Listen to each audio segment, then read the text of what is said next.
Last night, the Athletics showed their good side in an early week of ups and downs. The green and gold banged out 16 hits, scored 12 runs, and Drew Pomeranz showed why he was a rotation choice, as he only faced one over the minimum, shutting out the Mariners through 7 innings in front of a wild Friday night crowd.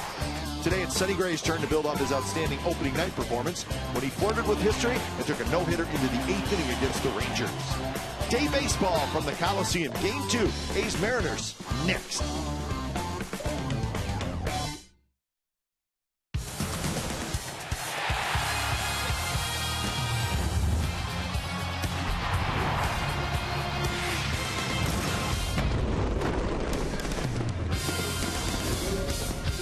It's a beautiful Saturday afternoon for baseball at the O.co Coliseum. Sonny Gray and the Athletics trying to make it 2 in a row over the Mariners. And the hero for the first week of this season, Mark Canha. He's been terrific. So the A's won last night 12-0. They'll try to do it again this afternoon in front of the home folks. Game 2 of the series, the Seattle Mariners and the Oakland A's, coming up on Comcast Sportsnet California. Hi again, everybody. Welcome to Oakland A's Baseball, along with Ray Fossey. I'm Glenn Kuiper. Maybe tough for Sonny Gray to be as good as he was on Monday night, but Ray, I think most teams would love to have an ace at the top of the rotation. Not every team has one, but the A's do in Sonny Gray, and it's just his second year. It's amazing. Sonny Gray last year, of course, the final game of the season, a shutout against the Texas Rangers, so he starts this season again, back-to-back opening night starts. Look at those Sox. He's got them on again today. He was outstanding. 7 innings of no-hit baseball. He would take it in the 8th inning, give up 1 hit, but he was outstanding, throwing all of his pitches, getting strikeouts, blowing away the hitter there to get a standing ovation walking off the mound. Stephen Vogt, he's caught 3 shutouts, but what a start for Sonny Gray. Great for him to be pitching today. Speaking of what a start, 5 games into the season, Mark Canha probably has been the best story for the A's. I mean, lots of power. He showed it. He plays hard, and it's been fun to watch. Let's hope he can sort of keep it up. Yeah, well, Cap, you said it best when he got the couple of hits, the doubles, near home runs, almost a grand slam for his first major league home run. This one down the left field line, almost a home run. So I guess he figured against Taijuan Walker, he was not going to waste any time because he crushes a 2-0 fastball for his first major league home run. He did get the baseball. Steve Vucinich is always good about that. He said, I'm always hyped up after I hit a home run. I said, smile a little bit. He said, no, I'll take it this way. But he's off to a great start. And yes, let's hope it continues. And today he will make his 4th straight start, and he will do that against J.A. Happ, the left-hander for the Seattle Mariners. So beautiful day. We are excited and ready to roll. A's trying to make it 2 in a row. A's Mariners coming up. We'll have lineups and first pitch in just a moment.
California is brought to you by Jack in the Box. Jack's hottest sandwich is back. Head to Jack in the Box for Jack's Blazing Chicken Sandwich. By Toyota, #1 in MPG, durability, and resale value. Toyota, let's go places. And by DraftKings.com. Play daily fantasy baseball for free on DraftKings.com with the official daily fantasy partner of Major League Baseball. Enter promo code SLIDER for free entry. Sonny Gray and the Athletics are set to go on a gorgeous day for baseball here in Oakland. Lots of sunshine. Let's check the game time weather presented by the Santa Cruz Beach Boardwalk. The boardwalk is open daily for spring break, March 28th through April 12th. April 12th is tomorrow. 64 degrees, just a light breeze, and mostly blue skies all around the Bay Area today. We are set for baseball. Game 2 of the series, the A's and the Mariners. Let's check out the Seattle lineup. Austin Jackson leads off. Seth Smith will DH. Then Cano, Cruz, Seager, the heart of the order. Morrison, Ackley, Miller, and Sucre. There's your Mariners lineup. Sonny Gray, as we detailed, opening night starter, 8 shutout innings, so that's why all the zeros under the 1-0 record. Last year, his first 2 wins after no decision opening night came against the Seattle Mariners here and in Seattle. So he's faced a pretty good lineup in this afternoon's second game of the series. And the first pitch of the ball game to Austin Jackson is in for a strike. So we're underway. A's winners last night 12-0. A's are 3-2 on the year. Mariners are 1-3. Mariners lost 2 out of 3 to the Angels to open up the season. A's 88 wins last year. The Mariners 87. Nelson Cruz new to the club. Justin Ackley moved from the infield to the outfield, playing very well in left field. Strike 3 called. Fastball right on the outside corner. 3 pitches. Jackson strikes out. Lining up behind Sonny Gray today. A's defense has Zobrist in left, Gentry in center, Ross in right, Laurie at third, Simeon at short, Leidendorf at second, and Mark Canha plays first base with Josh Fegley doing the catching. And Mark Canha in the storybook first week for the Rule 5 pick for the A's. Well, he has to be happy that the first hitter didn't bunt. This was the case, Jonas Martin, when he started at first base. I think Mark Canha cannot wait to get to the ballpark. Fastball with a 2-seamer right to the outside corner against Austin Jackson. 3 pitches, 3 fastballs, and a strike 3 call. So Seth Smith, he's got some good numbers. If you want to look on the scoreboard, Seth Smith, that's what you want to have, because he's perfect. 1,000 opening day, slugging 2.333. He had a triple, couple of doubles, and then tweaked his hamstring just a little bit, so he's back in there. He's DHing today. Seth Smith. Playing him to pull with the shift to the right. Smith went from the A's to the Padres. 1 year in San Diego. And now with the Seattle Mariners. Seth accustomed to what he just did, and that's to step out of the batter's box, readjust his batting gloves, do a little flip of the bat, and then step back. But you know, with this new pace of the game and stay in the box, sometimes habits are tough to break. But he still has a little flip of the bat that he always does when he gets ready to get in the batter's box.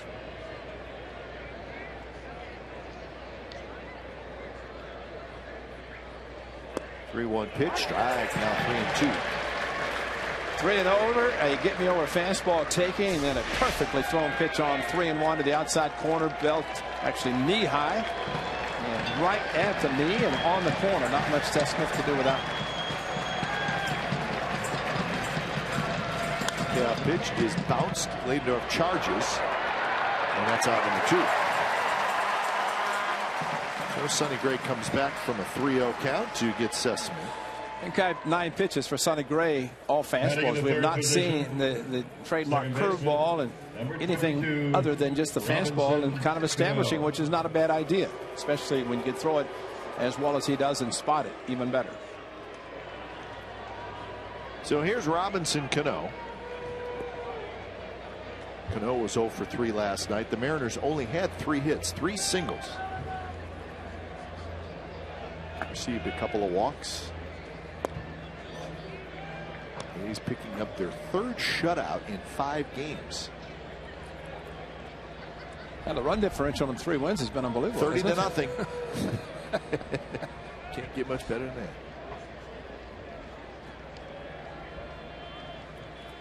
Cano 3 for 15 to start the season, and he hits this one in the air. Zobrist is right there, side retired. Sonny Gray 3 up, 3 down in the top of the 1st. Here come the Athletics in the bottom of the 1st. Gentry's going to lead it off.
Oakland A's. Craig Gentry's going to lead it off. Still looking for that first hit here in 2015. Mark Canha, Ben Zobrist, Billy Butler, Cody Ross, Brett Laurie, Josh Begley, Marcus Semien, and Tyler Ladendorf.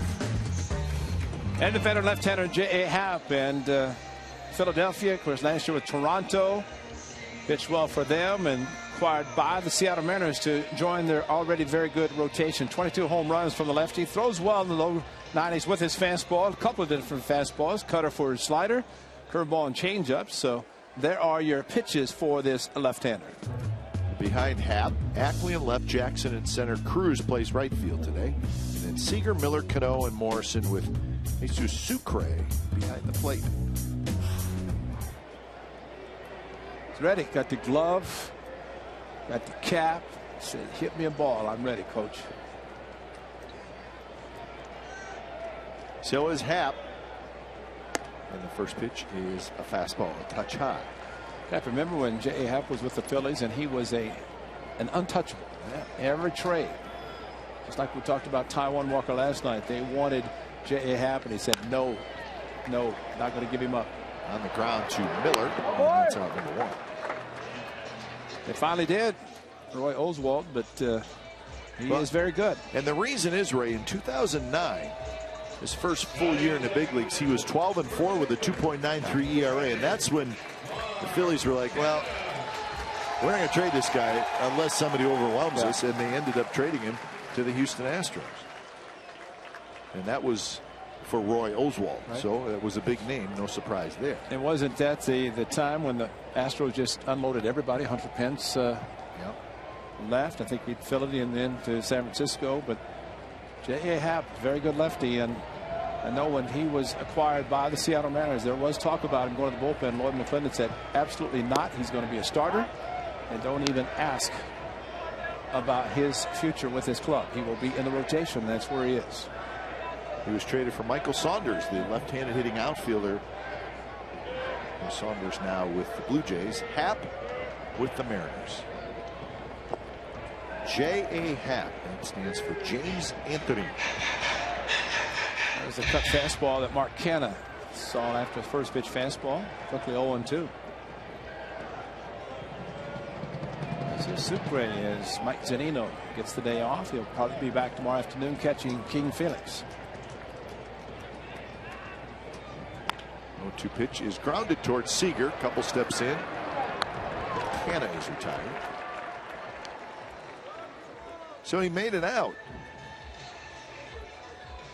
Do no wrong is right. Most RBIs first 3 career games in A's history. Grieve and Canna with 6. Most hits first 3 career games in A's history. He's got 7. Those guys all had 7. Spook Jacobs in 54. Yeah, got off to a good start. So it has been a lot of fun watching Mark Canna. And like I said, I got to imagine he falls asleep at night thinking, I want to sleep quick, I want to get up, I want to get to the ballpark and make sure my bats are there and they're in the exact same spot as when I left it. Don't touch my bats. Well, let's hope he also realizes that it's 162 games, and for someone to continue after the great start he's had, let's hope he does, but to be able to accept failure if it does happen or when it happens, I figured almost it's going to happen in a 162 game schedule. But it's great to get off to a wonderful start. He's done that, and especially coming back to an area where he grew up and went to college and now playing for a team that he loves. More action for Seager. He's got to wait on the hop. Throws in time, and both pitchers sharp early. 3 up, 3 down inning for J.A. Happ. Second inning coming up.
Sports Service is celebrating 13 years. Watch every out-of-market game live or on demand in True HD on over 400 mobile and connected devices. Real-time highlights, live look-ins, pitch tracking widget, and much more. Every night on every device. Blackout and other restrictions apply. Visit MLB.tv for details. Nelson Cruz to lead it off. First pitch to Cruz is the strike. Cruz was 0 for 4 last night.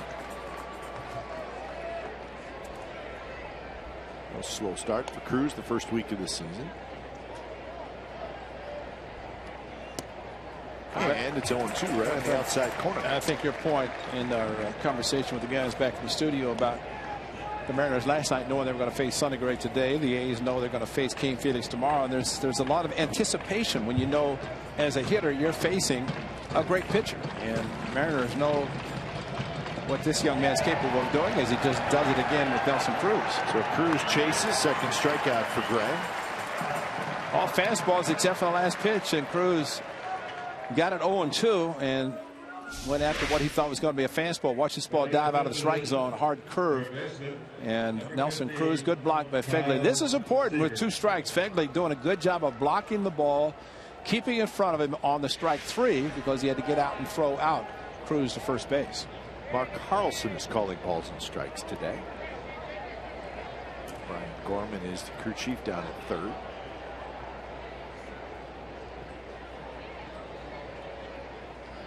Kyle Seager bunts it foul. Well, Fegley, and watch him move to his right. He knows the importance of the 2-strike pitch. If it's in the dirt, he anticipated it and knows also that runner can't advance. Nobody at first and less than 2 outs. And Cruz able to be thrown out. But you know, the one thing, Marcus Jensen, who is a new catching coach and assistant hitting coach, every day he has both catchers, Vogt and Fegley, in the bullpen. Regardless of who's catching, he has both of them working on doing that, blocking balls. And so I'm sure note well taken by Marcus Jensen, and the guys are willing to do it, to work on it, because it's so important. And that time it just paid off.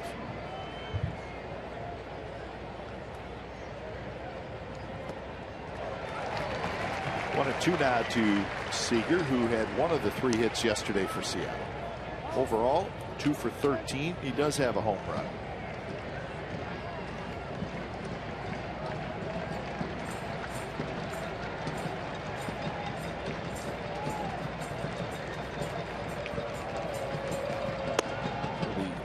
The middle of this Mariners order, which, when it's all said and done, will do plenty of damage, of Cano, Cruz, and Seager, all 3 off to slow starts.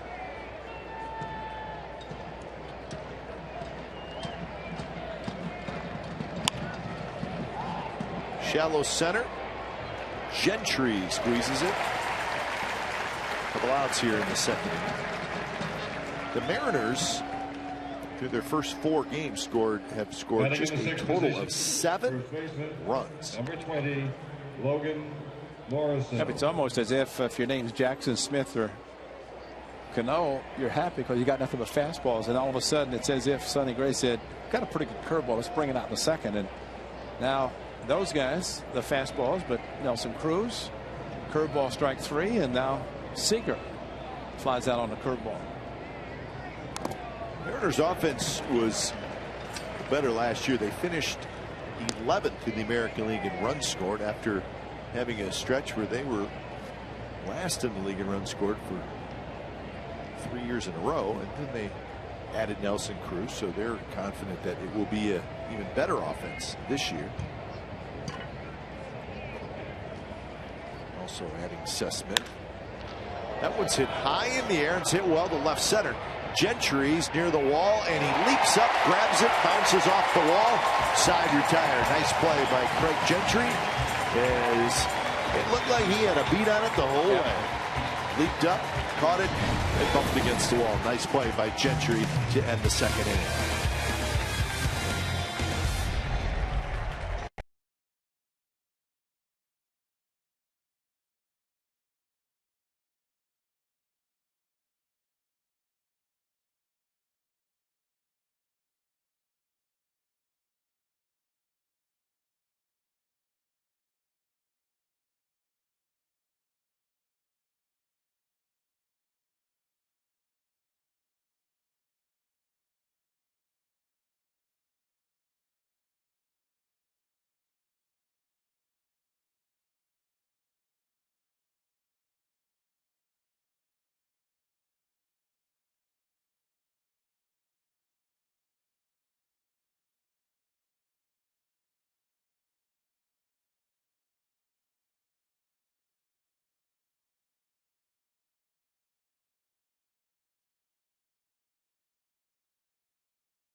5K run here at the Coliseum. Out 66th Avenue Gate and back in. Over 1,300 participants today running the 5K. Money raised for the A's Community Fund. Started about 9 o'clock. How fast did you run it? Did you run it? You mean how fast did it take me to walk out there? I was out there greeting the finishers, which was fun. They were having a good time and ran in the race. Also got a ticket to come to the game, so that's great. That group is scattered throughout the Coliseum. Well, I'm glad it's them. I commend them because I couldn't walk 5K, much less run it. Sure you could. No, I couldn't. No, I'm sorry. No. You had parents, strollers with little kids, so they had a very good time. The 1989 World Series trophy was out there. You can take pictures of that. Cano can't get it. Billy Butler rolls one into right field for a leadoff single. You taketh what you are giveth, and that was a fastball away, and got your breakfast going opposite field. It was shading him to pull, so Happ goes outside, and this is a great swing by Butler just to take that opening on the right side, start this inning with a base hit. And Cano started after it. Great range by the Gold Glover at second base, but decided it's going to be a base hit. Look where Cano's planting, and look where the ball is. And actually, Cano, slight break to the right, maybe anticipating the ball being hit to his right. Instead, it was to his left. Here's Cody Ross getting his second start this year. Ross was 1 for 5 Wednesday night. Had a couple of RBIs.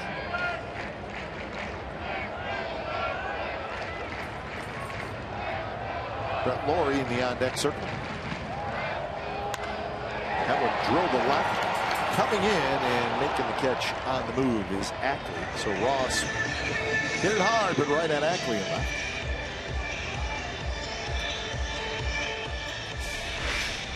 Well, they loaded up nicely and hit it hard. Too much and stayed in the air. And we saw last night with Ruggiero in right field, a good break on the ball that Sam Fuld hit. And same for Ackley this afternoon, who's made himself a very good left fielder. Exmo brought to you by Cache Creek Casino Resort. There's Lawrie.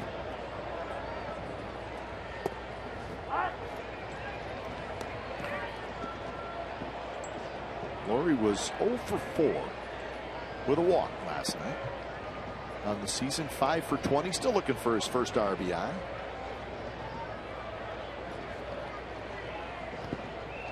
Lawrie could not join the hit parade last night. A's had 16 hits. They had 5 doubles and a home run. A's so far this year, after 5 games, have scored a total of 32 runs. They've hit 3 home runs. Got a bunch of doubles, 12 doubles already this year.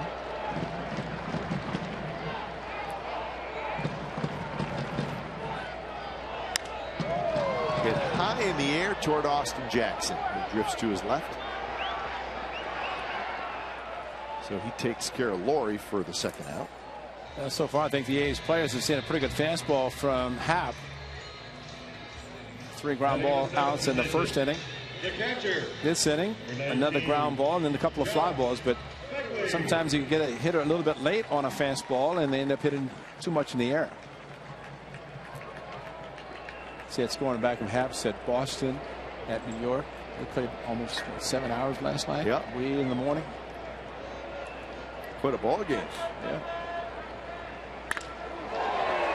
Pass Cano, pass Happ, and Fegley's got a line single. First pitch fastball hitting and right back up the middle by Josh Fegley. He blocks a nice ball with Cruz at the plate. With 2 strikes, comes up with a first pitch fastball hitting. 7th hitter. Seen a few fastballs from Happ and jumps on the first one. If it's hit that hard and it's past Robinson Cano, who had him played kind of in that same direction, you know it was hit hard. So 2 on 2 out for Simeon. Simeon 6 for 18 this year with a couple of doubles, and he has 5 RBIs.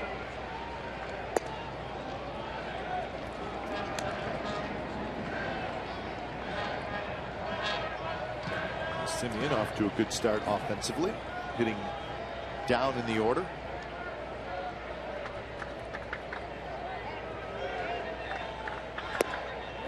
Close pitch, 2-0.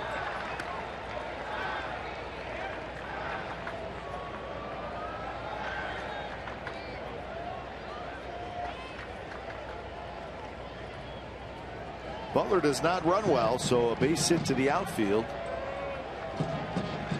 Keep an eye on a possible play at the plate. Bounced over the bag. Cano has it. He flips it. Miller grabs it and then spins and throws to third. Everybody's safe. How about that acrobatic play? Just could not make it an accurate behind the back throw. But almost a miraculous play up the middle. And the older play was going to be this. Robinson Cano with a behind the back flip. And Miller almost had Big Country going around the back too far. But Cano just did not lead him and had him behind him. But Miller reacted quickly with a throw to third. Cano once again ranging to the shortstop side.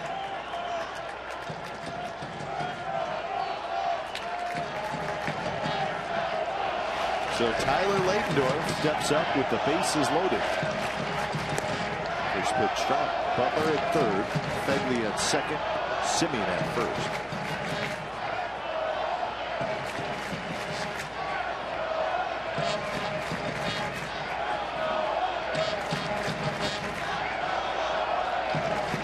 Outfield shallow. So Happ. When he's missing, he's not missing by a lot.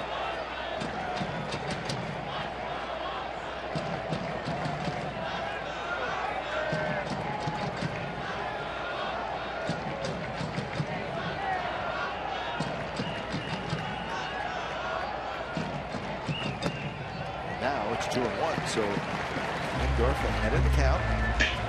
Now the deeper the count goes and the hitter favorites when a hitter can load up a little bit more. And saw Leitendorf do that Wednesday when he crushed the ball to left center, got a fastball elevated a little bit. And that one. Good curve, good changeup, good cutter. So he has an assortment. Just a question when the base is loaded, falling behind if we go just to the fastball. Popped up foul into the seats behind Mariners dugout. So now the count even at 2-2. It's kind of a batting practice fastball, not the true changeup. And Drew Pomeranz talking last night, elevated fastball, but a BP fastball, which take a little bit off the normal fastball and get guys out in front a little bit.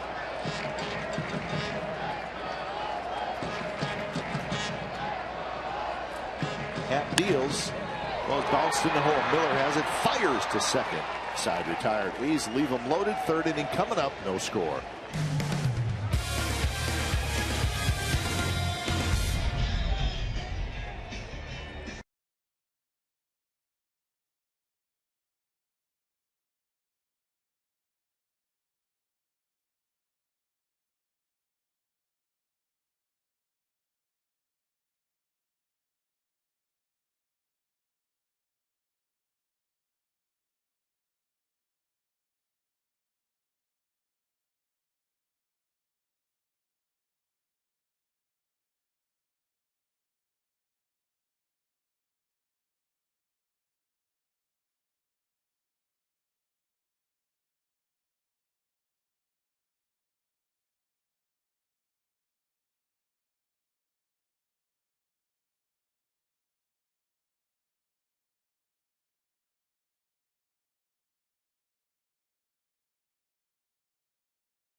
was all said and done, he struck out 6, allowed just 2 hits through 92 pitches, and he got the win.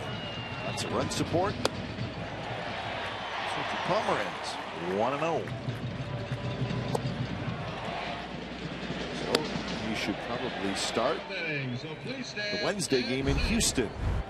And my apologies, I didn't say Ole Miss. What'd you say? I said Mississippi State, I guess. So, you know, I was corrected. But them's his fighting words. Yeah. So, I mean, it was, you know, Mississippi.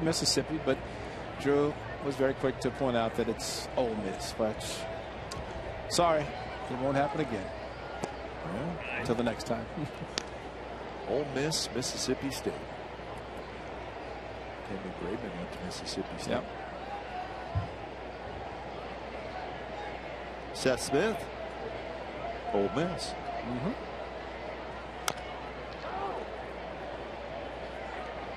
So I guess if you're talking Auburn and Alabama, Mississippi, Ole Miss, you know, they probably are fighting words. I guess down in the South, they take their football. Actually, they are colleges seriously. Yeah, it's in Florida, so we laugh, but yeah, it is. I guess when the late Bear Bryant was head coach, it was pretty serious in Alabama too. Actually, probably a little too serious. 1-2 to Ackley. Ackley, Miller, and Sucre, the bottom 3 for Seattle. Mariners do not have a hit yet against Sonny Gray.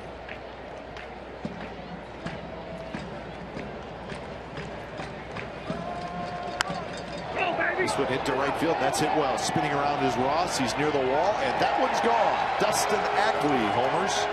His second home run of the year. And Seattle is on the board. They lead 1-0.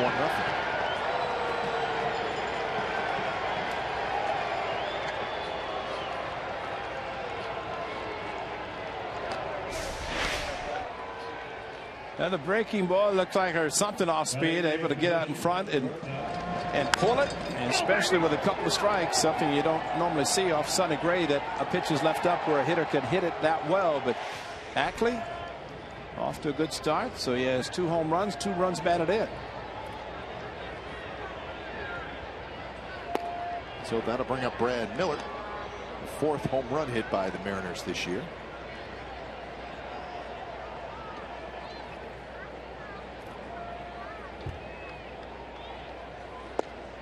Ray mentioned that game in New York last night, which the Red Sox won 6-5. It went 19 innings, lasted 6 hours and 49 minutes, and the 6:49 does not include a 16-minute delay because of a power outage. At 2 in the morning? Yeah, maybe. Yes, it ended at 2:13 a.m. Red Sox lost 1-run leads in the 9th, 16th, and the 18th. We saw the 16th. We were just leaving when that happened last night, leaving here at the Coliseum. And then it happened again in the 18th, but the Red Sox, even though they lost 3 leads, they ended up prevailing in the 19th. That's what John Farrell, the manager, said. You know, you have a chance to win a game 4 different times by holding on the road. He said finally they were able to do it. But they were back quickly this afternoon for a day game in the Bronx. Curveball. Miller strikes out. No shutout today for the A's. Today's Cold Hard Facts brought to you by Frost Brewed Coors Light. 3 shutouts in the first 5 games. Teams to start the season with 3 in 5 games since 1960. A's. A couple years ago, the Dodgers. Yankees, Reds, and Ray Fosse's 1963 St. Louis Cardinals. A fan of those Cardinals. Yeah. But I was, as we were driving home, I was listening to the great John Sterling. Yeah. He does all innings of play-by-play. Oh, that's unbelievable. And listening to him is all one. Come on, John, show some energy. It's only 2 in the morning. There were 17 pitchers used. Listen to this number.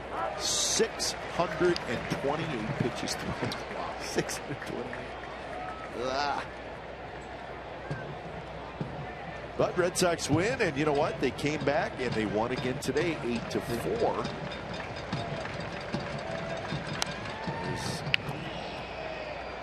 and just reading about this morning. It was a 1 o'clock game in New York. The two clubs started arriving around 11. A couple guys were there earlier. And if you're, well, I mean, if you're the home team, or in this case the Red Sox, the away team, I mean, it takes a while to get back to your hotel in New York, even if it's 3 in the morning. So if that game ended at 2:15, by the time you get out of there, it's 3. You're probably talking 3:30, 4 o'clock before you lay your head down. You know, that visiting clubhouse at the new Yankee Stadium, the home side is just exceptional. I mean, it's so huge, but the visiting side is very, very nice. And I would think that Luke Acuzzi Jr., the visiting clubhouse manager, I bet he had some tenants last night. Maybe. That just said, I'm going to take this couch, this couch. I bet some didn't even leave. I mean, I'm interested to find out if some of the players just decided, or the staff just decided to stay. Sucre pops it up. Tough sun for Laurie. Stays with it. 2 outs.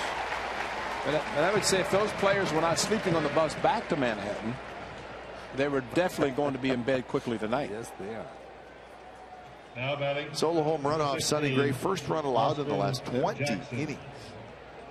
Yeah, we talked about the shutout last year on game 162, and the shutout 8 innings. That's 17 there.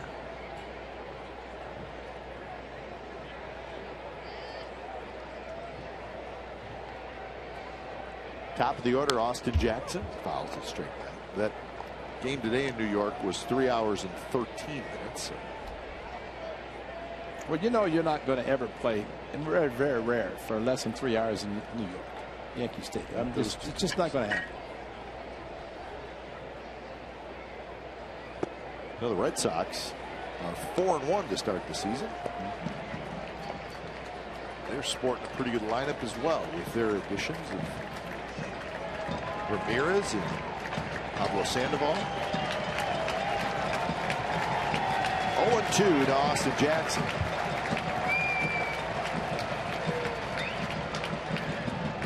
Fegley with a good block. Well, there's never been a team to go from last to first to last. And the Red Sox are that team, and they're trying to do it even more, last to first to last to first, because they were bad, were great, world champions, then bad again, and trying to regroup and be better. And the players they acquired, pretty good chance of doing that. Laurie fires low. Nice play by Canna, who digs it out. Home run by Dustin Ackley here in the top of the 3rd. So Ackley gives the Mariners a 1-0 lead.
Sportsnet California is brought to you by Evergood Sausage Company. Get grilling.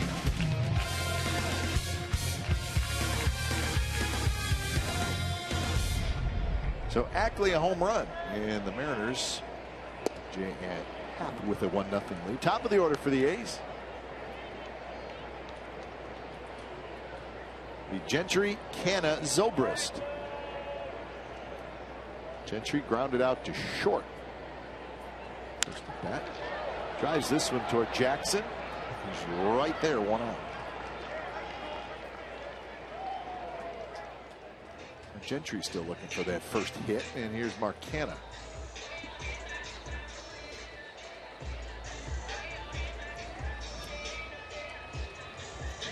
Canna bounced out to third in the first inning.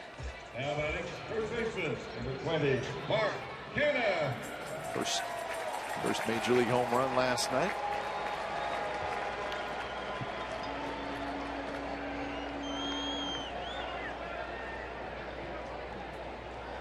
The versatility of the young man playing for the A's. A couple of rookies, as we mentioned, and here's one. Plenty of time for Brett Laurie. Threw it right in the ground, and this is not one with the grass way out in front and into the runner, but Canna, a nice pick, and able to get Austin Jackson to avoid having his left arm and shoulder maybe dislocated. That's a tough play for a first baseman. You have to go in the line. Fortunately, Jackson a few feet away from him. Easy play to get hurt on. Very You see that a lot. Yeah. That elbow gets bent in the wrong direction. 2-0 fastball from Taijuan Walker last night, who struggled in his first start, but no struggle there. That fastball was crushed by Mark Canna. But he said a young man brought the ball back to him, which is good to hear. That is good. And Cano grabs it, and that's out number 2.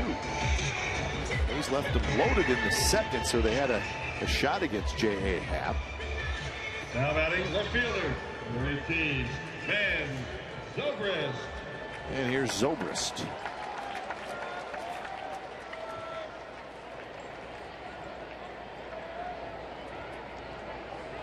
Baseball's always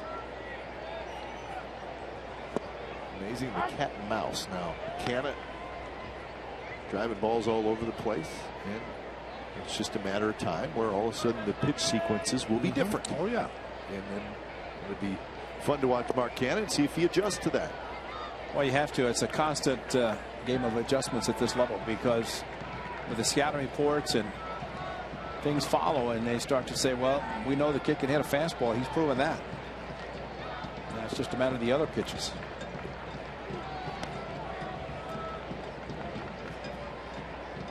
Zobrist bounced out to third as well. First at bat, it ended the first inning.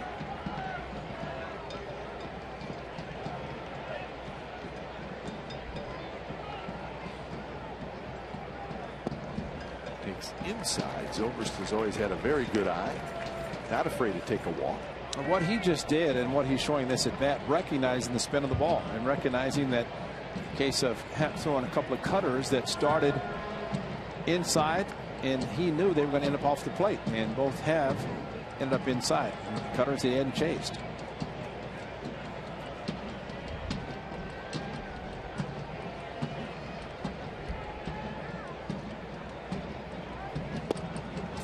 Pitch, 92 miles an hour, in for a strike. That's from last season in Happ, in the rotation with the Blue Jays. So lots of fastballs, and you said, Ray, probably cuts it some. Yep. Yeah, his combination 2 and 4 seam fastballs at 72%. He just shook off Sucre 3 times to get to the fastball that he wanted outside.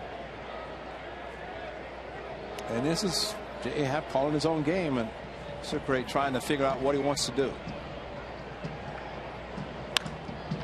Hit hard. Cano reaches down left side, and that'll do it. So 3 up, 3 down inning for J.A. Happ, and we're moving to the 4th. Mariners behind an Ackley home run, lead 1-0.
1-0. Their only hit, a home run by Ackley. Sonny Gray will face Smith, Cano, and Cruz. 2, 3, and 4.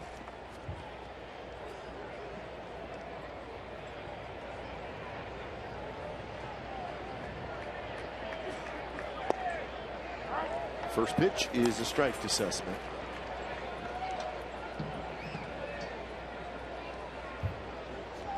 Smith grounded out to second base in the first. And that one's going to drop in middle of the shift. Sounds like a broken bat base hit for Sussman. Here's our forward right choice. Has to do with Robinson Cano's numbers last year. Good with runners in scoring position. 6th Mariner with 175 hits, 75 runs, 75 RBIs, and of course an all-star. He ended up 5th in the AL MVP vote. So, first year of a 10-year contract was pretty good for Robinson Cano. And the great thing about him, all the Mariners raved about how he helped other players around him. Made them better players, better hitters, and just in general. Could be 2. And it will be 2. Cano hit it right at Semien, who just picked it up, flipped to Leidendorf, and that's a double play. Well, just like last night, similar time, hard hit ball, right exactly where the positioning of Semien. And that's pretty smart play because he could have gone to the bag close enough, but nice feed to Leidendorf, who came across the bag. And a perfect throw to first base, plenty of time to get Cano. That's a couple of balls that Robinson Cano has hit very hard, but right at Semien, positioning him perfectly.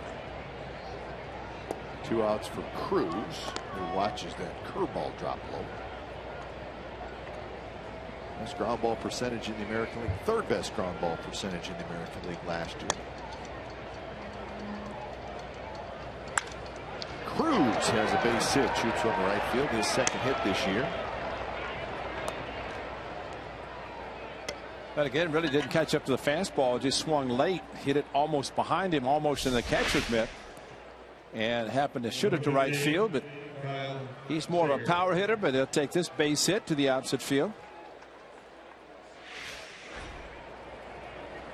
Drew Pomeranz last night, a great job elevating fastballs that we've seen where hitters at times when they can just take the bat hit and drop it straight down, they'll get hits. Trying to catch up to a fastball that's elevated, almost impossible to do, and that was proof last night.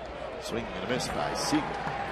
And we're not talking about up around the eyes. It's just that right around the letters where it's not a strike, but it's close to being a strike, and it's just a hard pitch to hit. It looks like a strike, and that's why it's just something about trying to hit a high fastball with any velocity versus a low fastball. And you have so little time anyway to determine and adjust to your swing, and so much easier just to take the bat head and go straight down to a low fastball. Low pitches in general, but higher fastball difficult.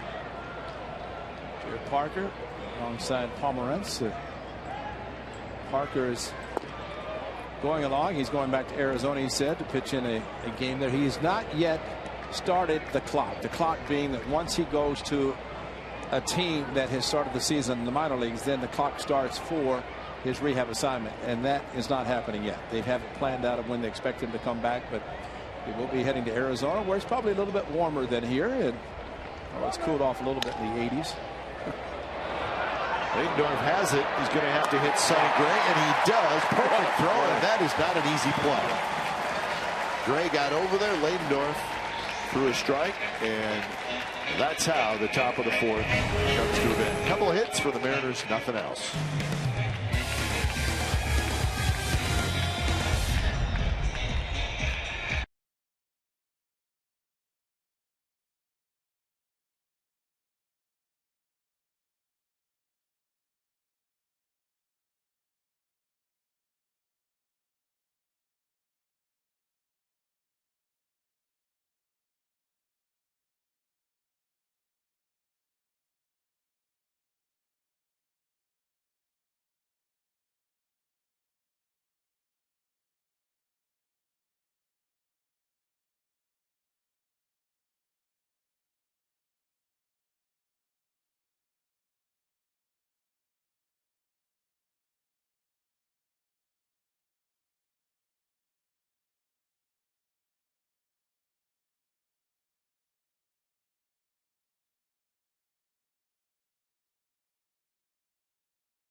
season. All fans park for free at these games. 500 tickets in the Plaza Reserve section are available for each Chevy free parking Tuesday for only $5. Purchase online at athletics.com/Tuesday and use promo code Chevy while supplies last. That's a good deal. Yeah. I mean, you come out here to a game and bring a family of 4 and free parking and enjoy a nice game of baseball. These day games are special here too.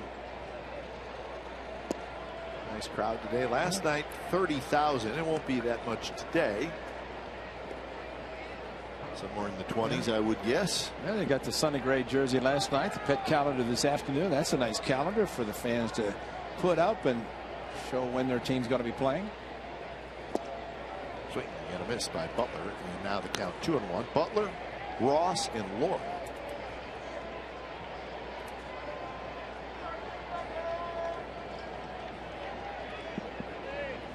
There's pet calendar right there. Brett Laurie. Let's find out about Brett Laurie about him.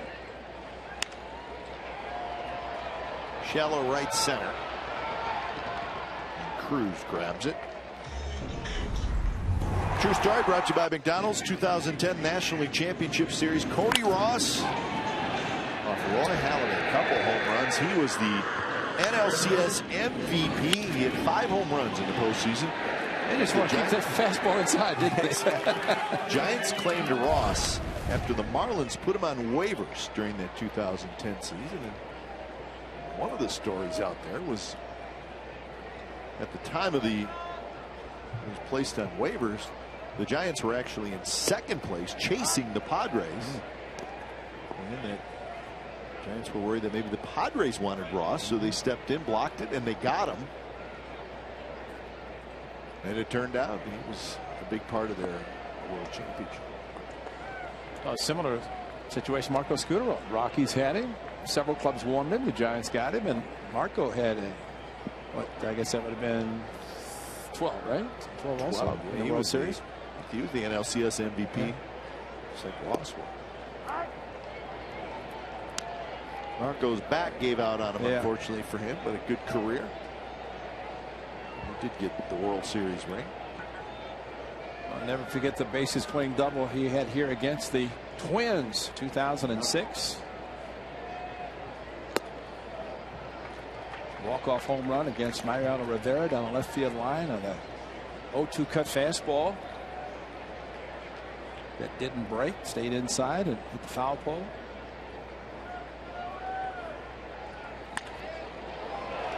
Ross goes down, digs it out, lines it foul right over top of the bullpen. I remember about Marco Scutaro was with the A's, and he didn't walk that much. And I remember asking him when he went to Toronto and started walking all the time. I said, what was the difference? He said, I had to prove I could hit. He said, I came here. If I walk, everybody said, well, he can't hit because he walks all the time or takes too many pitches. But he proved he could hit. Went to Toronto and Boston, and Giants ended up playing his normal game and being patient. But sometimes when you don't get a chance to get the big leagues, and once you do, you have to prove you can play, and that means in the case of a position player being able to swing the bat. Hardly ever swung and missed. That's right. Very, very good infielder and knew the strike zone. It's too bad about the injuries, though. 3-2 to Ross with Laurie in the on-deck circle. Bottom of the 4th, Mariners with a 1-0 lead. Swing and a miss. Good fastball. 92 miles an hour, and Ross strikes out. That's the first strikeout for Happ. Well, that's when you know you're getting a fastball, too. And he just could not catch up to the good hitter from Happ. And right over the top, he said, here it is. I'm going to challenge you. And that's kind of old style, old school baseball where you just rear back and challenge a hitter. Really says a lot about trying to challenge versus fooling a hitter and maybe walking him instead of striking him out as he just did. So Laurie steps in.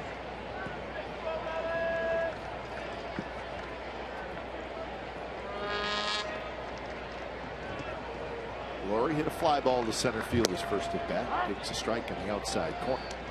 So Happ, a pretty good rhythm going right now.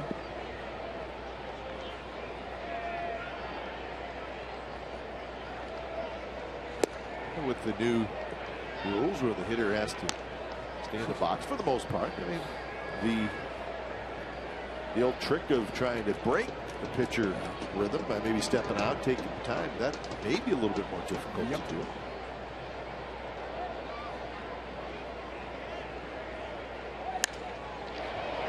High in the air to right field, playable for Cruz.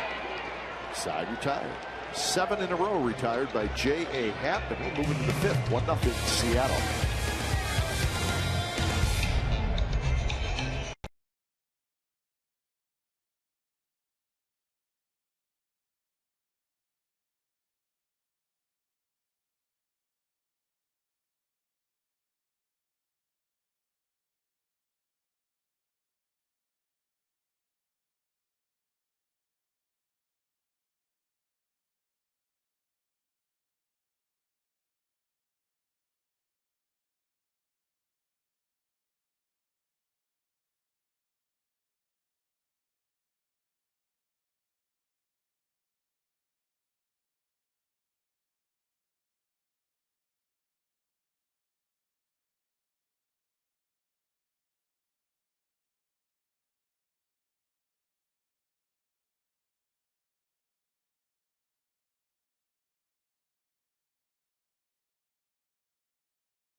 California is tonight against the Vancouver Whitecaps. Game will take place at Quakes' brand new home of Aya Stadium. Coverage begins with Quakes pregame live at 7 p.m. The home of Earthquakes soccer is Comcast Sportsnet. Gorgeous Saturday afternoon all around the Bay Area. Seattle with a 1-0 lead over the A's. Top of the 5th inning, Sonny Gray will face Morrison, Ackley, and Miller. Shift is on for Logan Morrison. 3 hits allowed by Sonny Gray. He has struck out 3, has not walked anybody. And Morrison swings at the first pitch.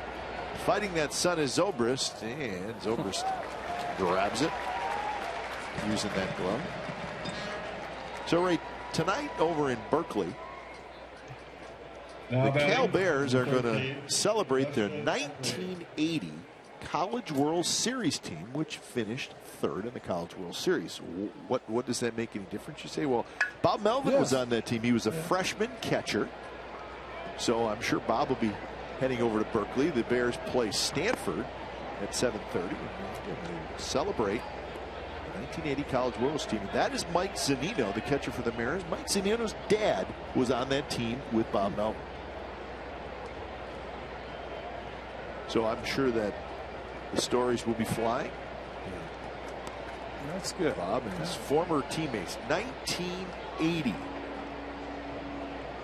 A 3rd place finish in the College World Series for the Cal Bears. So it'll be fun. Zunino's dad played on that team. I have to ask the skipper if Bob Milano was the coach there. I got to believe he was. Yeah. Bob was there for a long time. And you'll probably see a pretty good college baseball game. Cal and Stanford. Well, you know, the skipper's happy to have a lot of Cal guys on the team versus Stanford guys. I mean, takes it seriously, and that's one of them there. And another one, Marcus Simeon. So a couple of local young men and doing very well for the Athletics and happy to be in the green and gold. Hit hard. Lindorf scoops it up, and that's a very quick inning for Sonny Gray. Bottom of the 5th coming up. It'll be Fegley, Simeon, Lindorf. 1-0 Seattle.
Now your team can collaborate at a whole new level with video walls from Prism. Learn how at prism.com.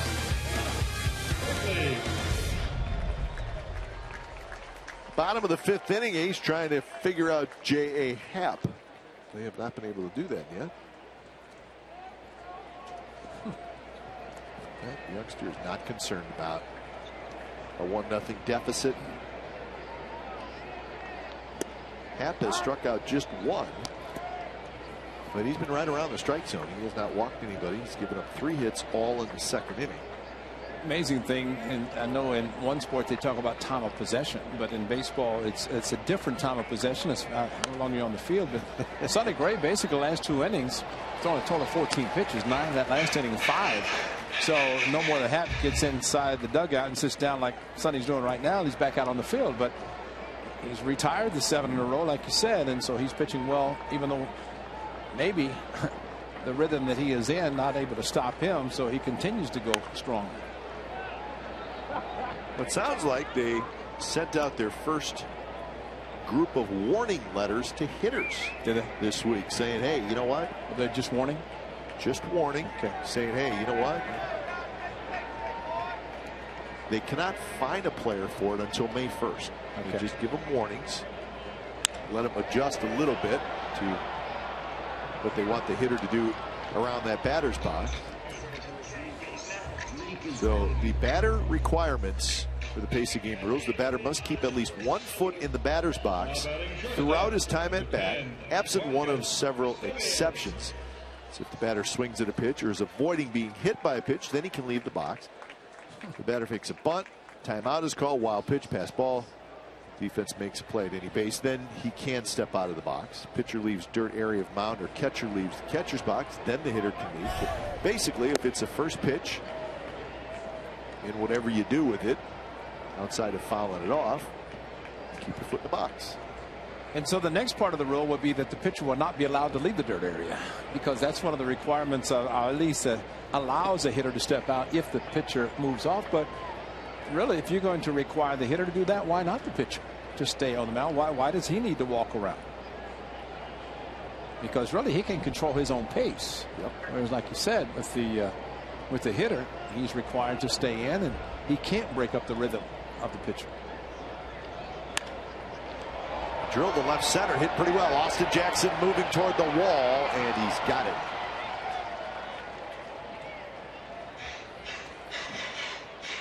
So 2 outs. Now, the other pace of game rules has to do with that clock that's out here at the Coliseum. It's in left center field. It starts at 2:25. This is in between innings. When it gets to 40 seconds, PA announces batter.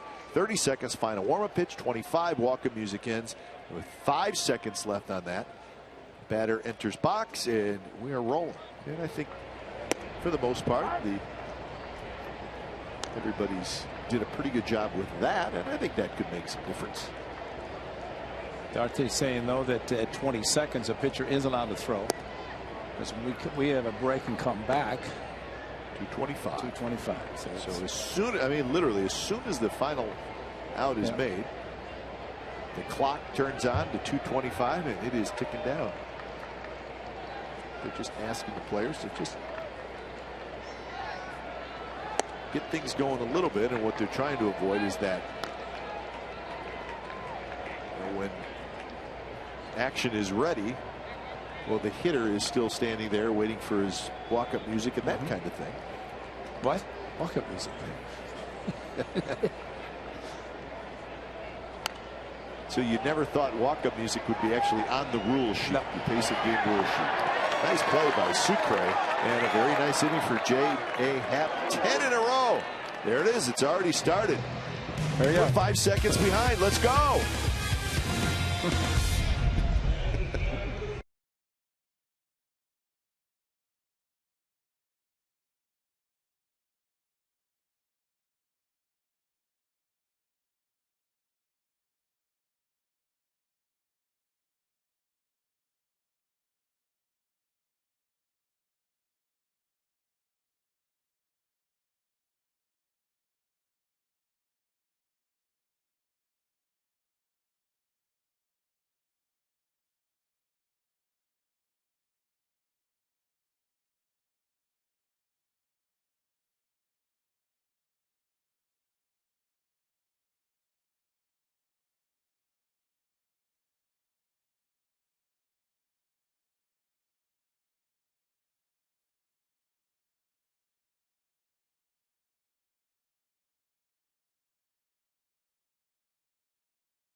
A's offer a variety of ticket plans to fit your schedule, as well as one of the most flexible ticket exchange policies in all of baseball.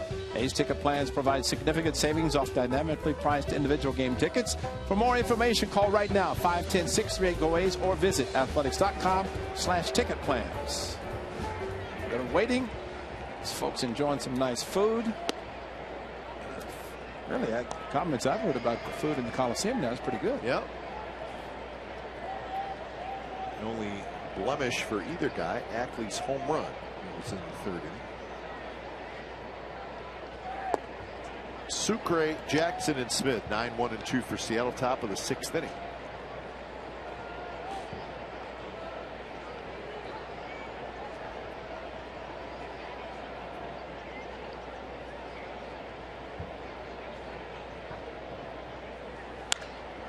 That one's driven right center, but Gentry had it all the way. Get to the pitchers rules on our pace of game. Pitchers may throw an unlimited number of warm-up pitches, but none after 30 seconds on the clock. Exceptions can be made. That's that 2:25 clock, including when the pitcher-catcher ends the prior half inning, either at bat or on base. That makes sense. Batter's not in the box prior to 5 seconds on counter.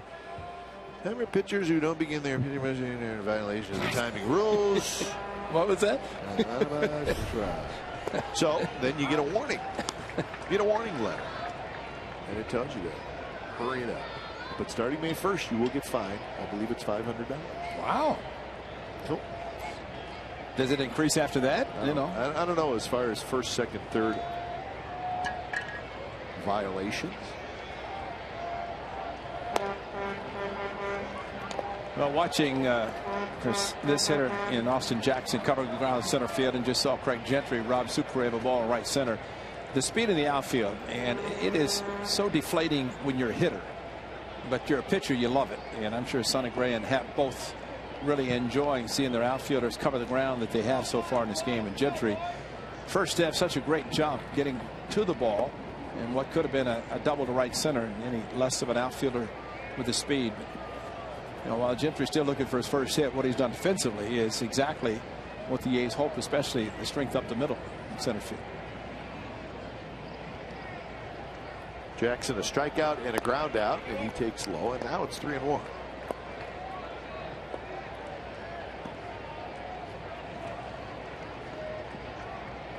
Outfield shifted toward right center. Infield pretty much straight up for Austin Jackson.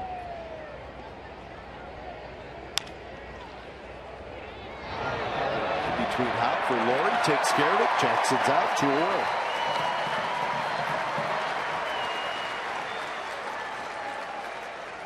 I tell you what, Jed Lowrie has done nothing to disappoint defensively. Our Brett Lowrie, and he's able to charge short hop, and at that point on the run, knowing Jackson runs well. And once you figure out it's Lowrie and Lowry, the difference in those two with the same spelling, then you got it all figured out. But this young man can pick it. That glove 2011, why change? You feel good with your gamer, and throws he has made that have been low. First baseman been able to pick it, so he's done a job defensively. 2 outs for Smith. Curve drops in nicely for a strike. 64 pitches for Sonny Gray, so the pitch count very low.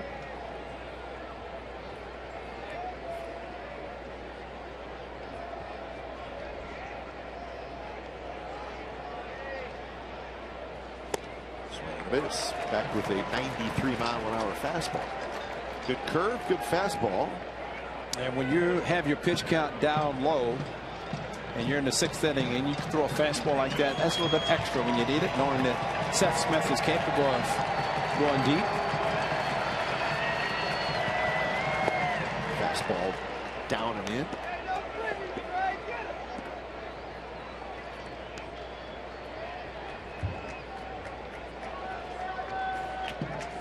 Just one somewhat high pitch count to me. The 3rd inning.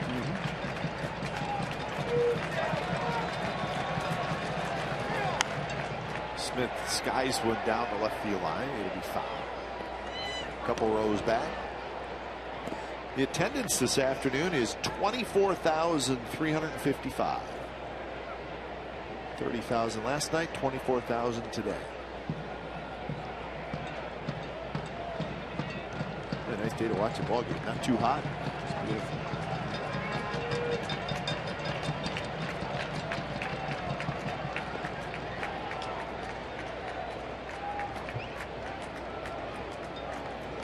Seth Smith's going to get himself in trouble here with pace and play guy that's watching. You got a letter. Letter coming. He can step out now, though. Yeah. To get a foul ball.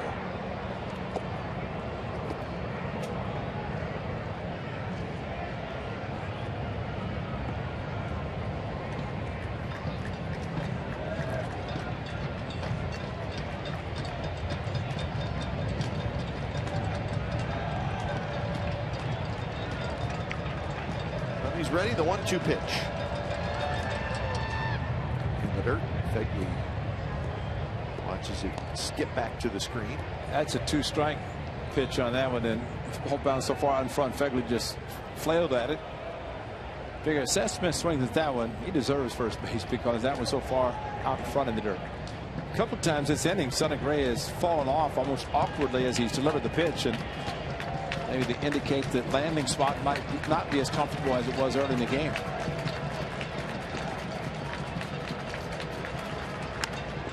Off of Sonny Gray, it pops into the air. Gray grabs it, throws to first, but not in time. So the ball must have hit the ground before it popped up into the air.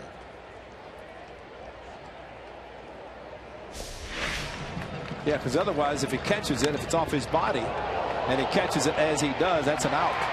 So you're right, Cat. Good call. And let's see as he follows through. Robinson Cano. Yep, right in front of his right foot. Kick save off the side of his foot, but actually, if the ball hits a part of the body, does not hit the ground, and he catches it in the air, it is an out. So hit number 4 for Seattle. A couple of them by Smith. And here's Cano with 2 outs.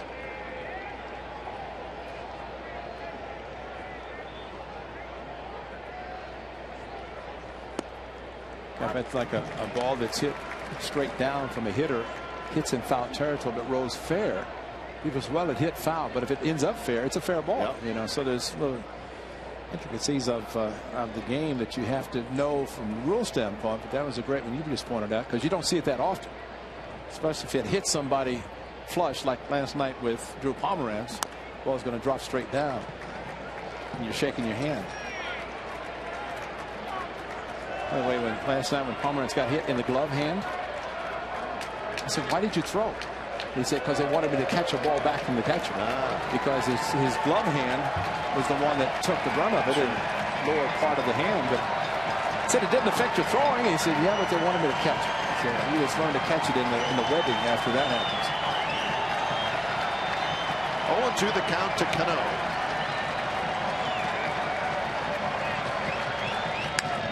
And that one's headed toward the gap. Zobrist on the move. Zobrist reaches up, makes the catch. Saved a run. So Ben Zobrist doing his thing in left field. Worth another look. Mariners do not score as we head to the bottom of the 6th.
Ray looking for his second win. He has given up 1 run, a home run, but a great curveball started throwing the second inning. Big strikeout there, but J.A. Happ has matched him as he has not given up a run. And so 5 innings complete for Happ, and that's the only blemish right there. The Ackley home run, off-speed pitch, and Ackley with a 2-strike count posits a home run. He is second. 2 home runs, 2 RBI, and that's it in this game, 1-0. Gentry swings at the first pitch, and that's out number 1. Find out what's possible with AT&T. Call 1-800-PICK-ATT, mobilizing your world, and he's mobilizing right there. That is Ben Zobrist going to left center field, robbing Cano of an extra bases, and you're right, that would have been a run. Yep. With 2 outs, everybody needs the runner from first on the move, but Zobrist between right and left. He's yet to play second. Well, he has, but he's playing the outfield and doing a great job playing in the outfield. And in fact, he's not played second yet, has he? He's been in the outfield between left and right. It's been Leidendorf who's there today, and Sogard. So the outfield play of Zobrist has been outstanding. Possible the A's could get Reddick back tomorrow. Nothing official on that. So they will have a decision to make there.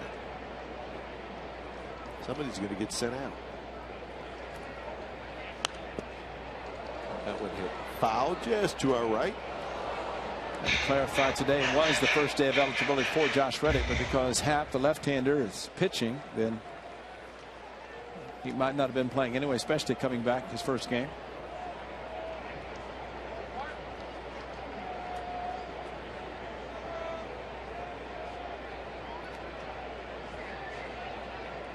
Oh, 2 to Canna, who has grounded out and popped out.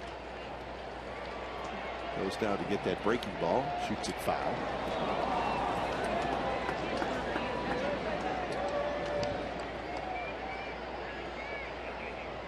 Strange first week. In the 3 wins, the A's outscored their opponents 30-0. 2 losses. A's were outscored 13-2. The 3 wins, obviously all shutouts.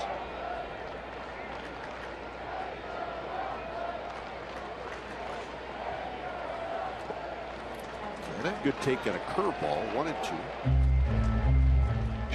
White Sox beat the Twins today 5-4. So the White Sox pick up their first win. Samardzija over Boyer. LaRoche hit a home run. So did Giovanni Soto.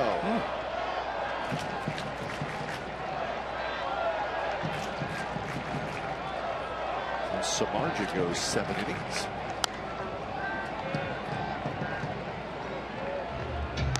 Marcano does not get cheated.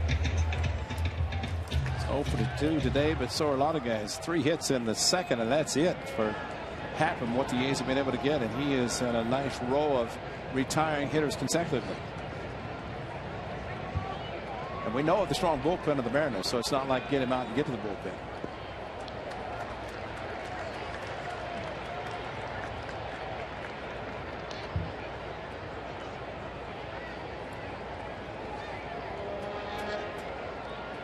So the count even with Zobrist waiting in the on-deck circle. 1 away here in the bottom of the 6th.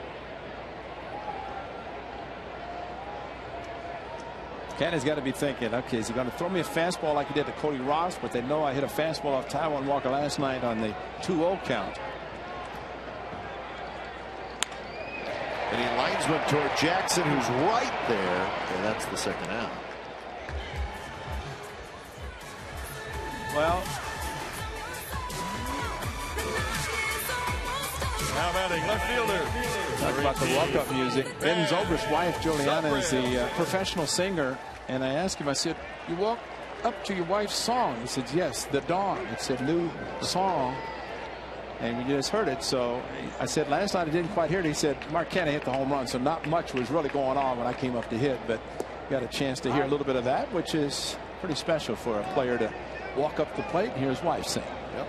She sang the anthem in spring training, and we expect that to happen again sometime during this season, if not a number of times.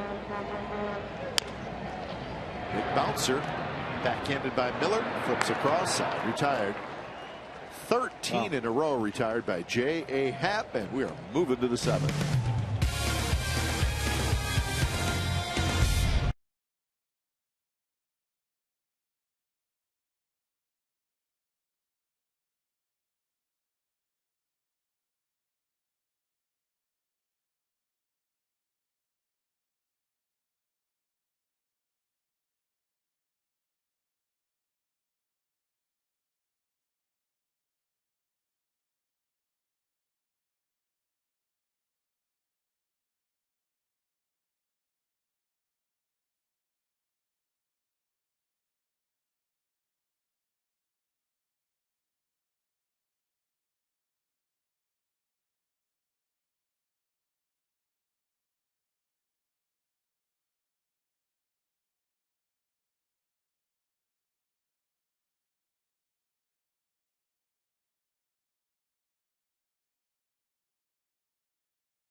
because 15,001.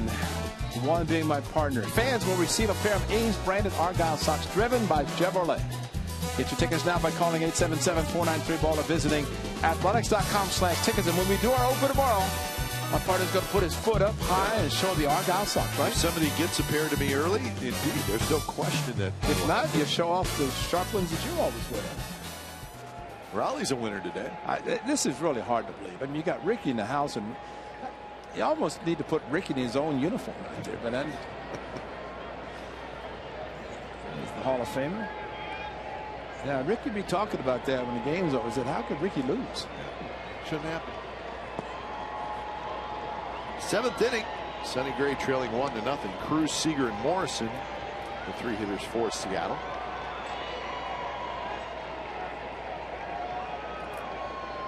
Nelson Cruz lined a single to right field in the 4th inning. He struck out in the 2nd.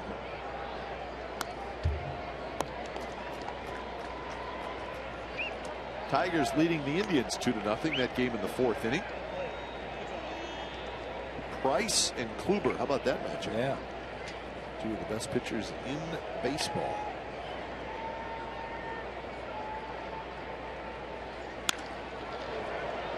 Driven. Center field. Gentry to his left. 1 out.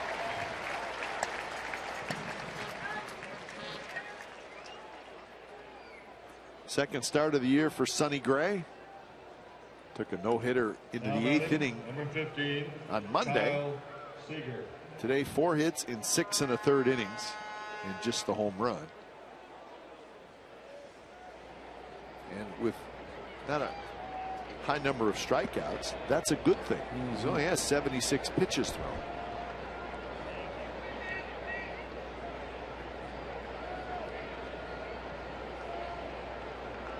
First pitch to Seager is a bit low.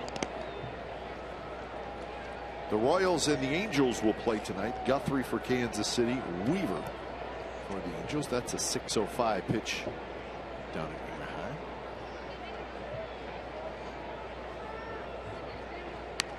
Bunted nicely, and that's going to be a hit for Seager. He got his bat out there early and threw it out there perfectly.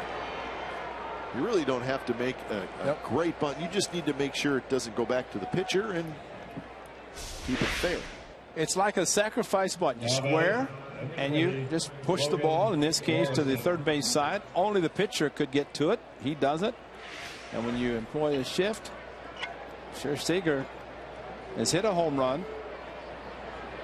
He's signed long term. He's smart in this case, taking a base hit against a very tough Sonny Gray so far. Well, I think in a game like this where it's a tight game. I agree 100%. Base runners are at a premium. And certainly the only run of the game is a home run. But Sonny Gray's not going to give up a bunch of home runs. A couple of flyouts for Morrison. As I think in some cases it upsets the pitcher so much that the hitter does that. And I mean, all he has to do is look at his own defense and see the shift.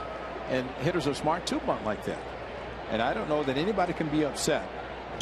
And sure, you could say, yes, you know, you're giving up a single instead of a home run. But many innings have started with a bunt base hit. And Seager trying to do that. So Sonny Gray trying to get through this part of the lineup after a 1-out bunt. Hey, Morrison could do it. That's right. Lowry playing right at the shortstop spot. Simeon playing right behind second base. Now at this point, if you're a hitter, you're always thinking, well, if I hit one in the gap, which is a legitimate argument for not bunting here.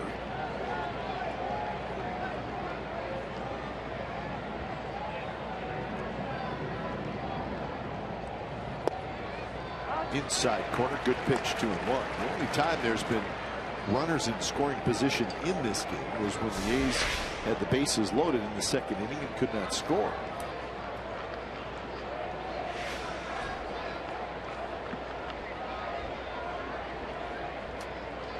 Yeah, if it weren't for him, it'd be a scoreless game.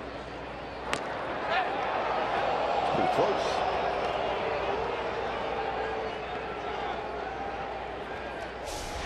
Well, Ackley diving back, quick tag by Canna. This is where sometimes with a left-handed fielding first baseman, you could apply that tag a little bit quicker and maybe he would have been out, but that's not the case with the right-hander.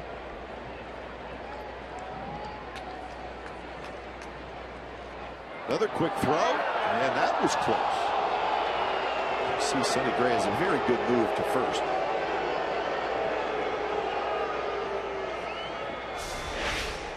And he is quick with the footwork and quick with the throw. And while that looked close, we see where Canna caught the ball and how much he has to bring it back. Catches it there, and then by the time he has a swipe tag, the runner almost has to be heading towards second and stop him just enough.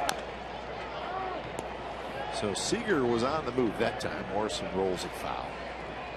Ricky Henderson, the all-time stolen base in the history of the game, probably never be broken. He said that, you know, the days it just did not feel like running.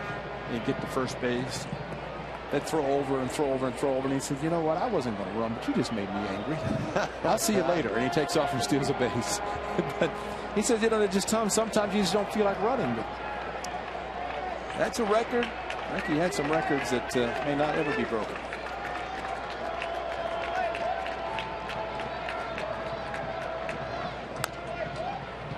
Roll foul again. I think when Ricky set the record, I think it was with Padres when he set the record for the most runs scored. Yeah. If he had had a shovel, he could have dug up home plate. Normally you take the bag, that's as he did when he stole the record stolen bases, and pulled up the bag from its moorings and held it high. And hard to do that with home plate. Yeah, home plate's in there. You'd have to dig around for a while.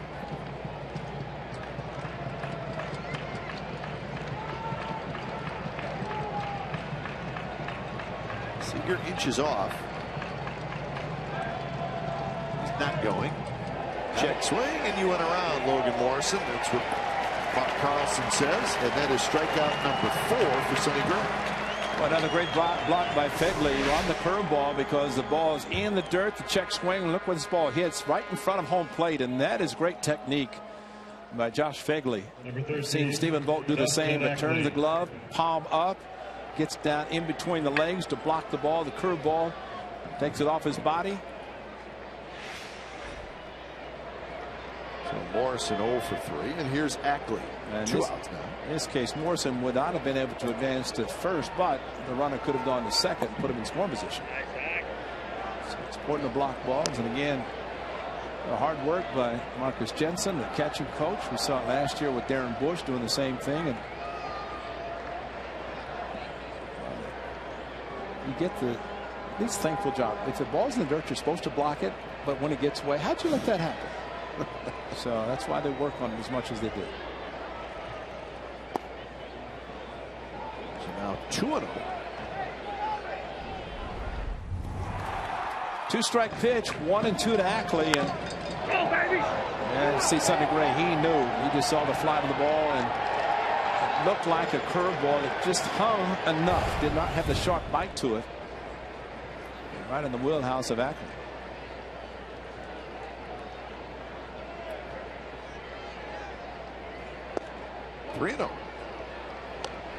Miller, the shortstop, another left-handed hitter, is in the on-deck circle. 87 pitches for Sonny Gray.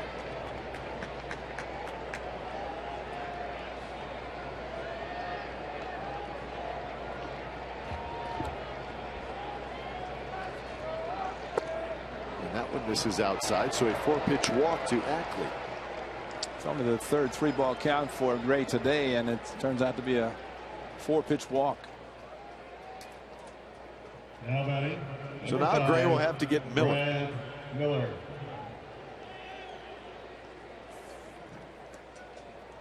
Always have to keep in mind that the Mariners have a very good bullpen.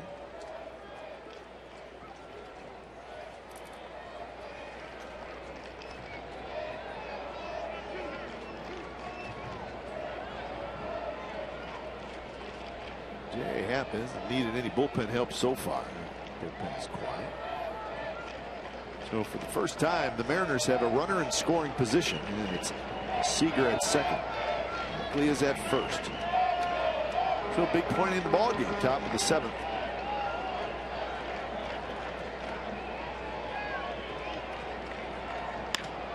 Hit hard. Laurie grabs it. Straightens up. Fires across in time. So Gray gets out of it. Mariners strand a pair.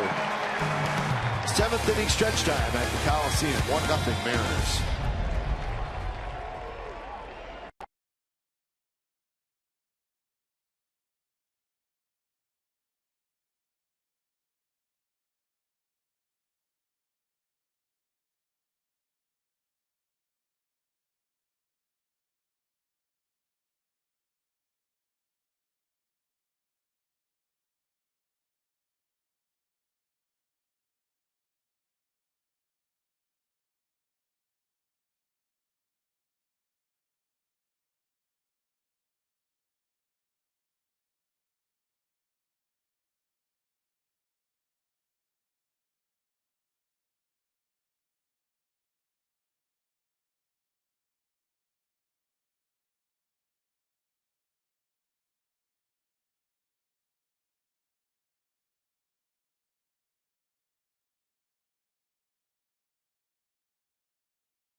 Oakland Athletics and may not be reproduced or retransmitted in any form, and the accounts and descriptions of this game may not be disseminated without the express written consent of Athletics Investment Group, LLC.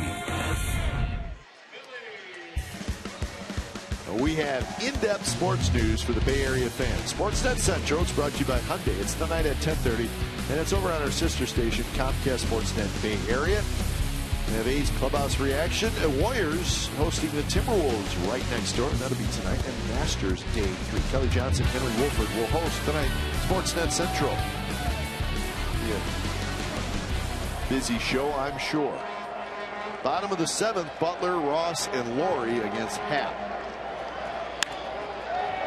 In the hole, base hit. Billy Butler is 2 for 3. So good start for the A's here in the 7th. First pitch hitting on why not. Happ has been so dominating. And there's a first pitch fastball, maybe a slight cut on it, but still Right fielder, really able to hammer it in left field. We got 13 in a row before that. Yep, there it is. So here's Cody Ross.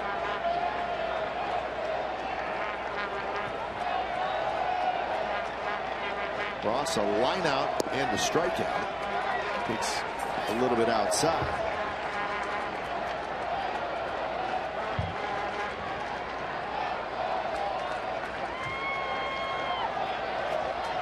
Infield double play depth. Outfield has Austin Jackson just shaded slightly toward left center. Cruz is shallow and right.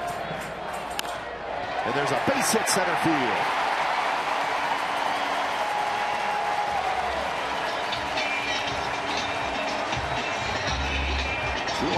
Nobody out. Bottom of the 7th. Oh, what a great job of hitting right back up the middle. And see the difference in that fastball down low. He just dropped the head of the bat earlier. 3-2 fastball, a little bit more elevated. And a struck out in that at bat. This one a base hit. So that's a big one. And not surprised with those 2 hits. Guess what starts to work it out in the bullpen? They start moving around and they're starting to get loose as Rick Weeks heads out.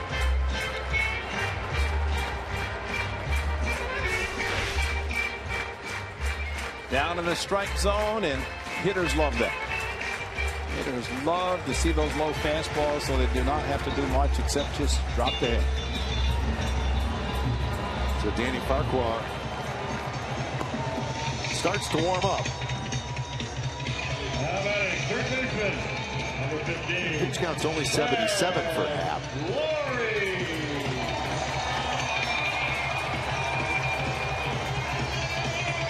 Well, there was conversation with Mike Gallego to Bob Melvin, and now Brett Lawrie is stepping out. They're going to pinch runner, and I'm not surprised about this with Billy Butler getting to second. Sogard is going to pinch run. So get a bit more speed, but Your attention, please. typically you'll see that happen if a hit occurs, in this case with Butler at first base. He'll stay at first, but he gets in the scoring position. That's when they add a pinch runner. So now, with this setup, it could be a bunt. It could be anything. With Butler at second, unlikely they would sacrifice, and maybe they won't hear it out with Brett Lawrie, but at least there's more of a possibility. Yeah. He's bunting. Back to Happ. Happ's going to get the out at first, and he does.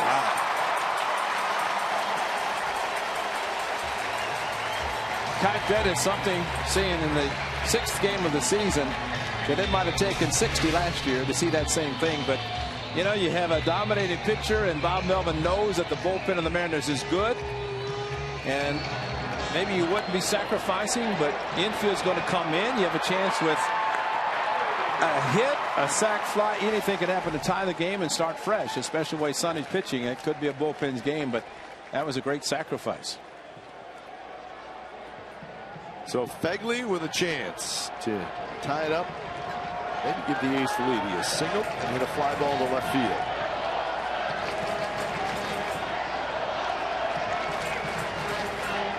First pitch, base hit right field. 1 run scores. Cody Ross will be held up, and this ball game is tied. Fegley goes the other way with a line drive RBI hit.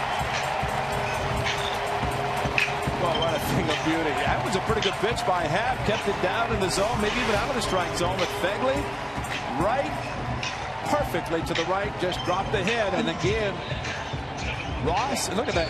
The catcher, Super is going down to block the ball. And Fegley takes it off the ground and shoots it to right field. So there's your infield in, and there's your tie game with the A's a chance to go ahead with the go-ahead run at third. Great job of hitting by Fegley. But there's a guy taking a swig of water and his hands up. He got him in scoring position. A great sacrifice by Brett Lawrie. And Josh Fegley, another newcomer. Whole bunch of newcomers on this play. So here's Simeon.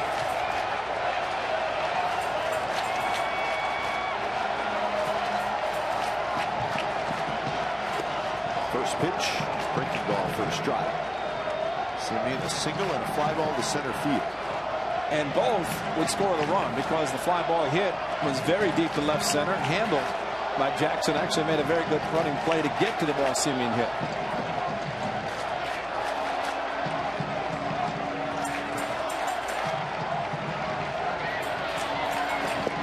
That one inside. Farquhar should be pretty close to being ready out in the bullpen.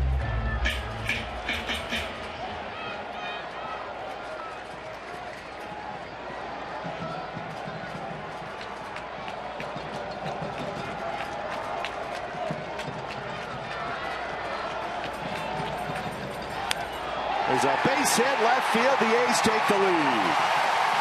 Fegley is going to try for third. He will make it. Simeon with a big hit.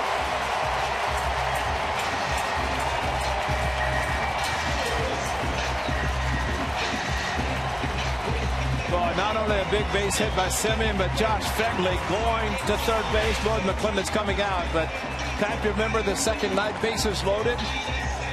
That this young man had a chance to do something, but ran into a double play. But this afternoon, he drives in the go-ahead run with a solid single to left center. And that is a thing of beauty for the young man growing up in the area. So Happ pitched great for 6 innings, but things get away from him here in the 7th. Gives up 4 hits. When it's time for change, think Speedy Oil Change and Tune-Up, your oil change, tune-up, and smog experts. Number 40.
Bottom of the 7th to grab the lead 2-1.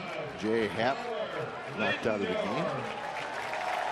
When it's time for change, think Speedy Oil Change and Tune-Up. Your oil change, tune-up, and smog experts. So Happ is out. Sonny Gray has the lead, and Danny Farquhar is the new pitcher. A good right-hander, and the ball rolls away from Morrison at first. Fegley thought about it, but then stays at third. Yeah, Farquhar, former closer, and Fernando Rodney, the closer now, but he has done a very good job for the Seattle Mariners in this capacity. You're right, great play by Morrison, third baseman Morrison. Bunted, Farquhar grabs it, he'll flip home, the tag, and Fegley's out. So Lindor's bunt popped up, and Farquhar had to hustle down. And a little hesitation before flipping to the catcher, but they got Fegley at the plate. Well, it wasn't suicide, I don't think. See if Fegley's coming down. No, he is not. So it's a safety squeeze, but he's coming down. Farquhar thought about first and then flipped it to Sucre, and that might be challengeable because Bob Melvin's out in front. Watch the slide if he goes around him, and of course you also look at, was he blocking the plate without the ball?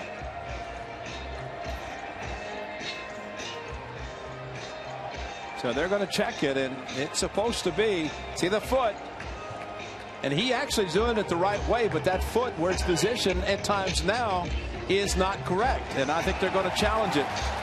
But it's the positioning of the catcher's foot, not giving him the outside part of the plate. We'll see if that's what he's going to do.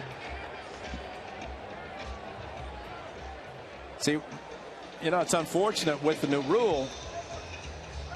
When you put your foot on the corner, that's the way the old time was. Then you catch the ball and you spin it.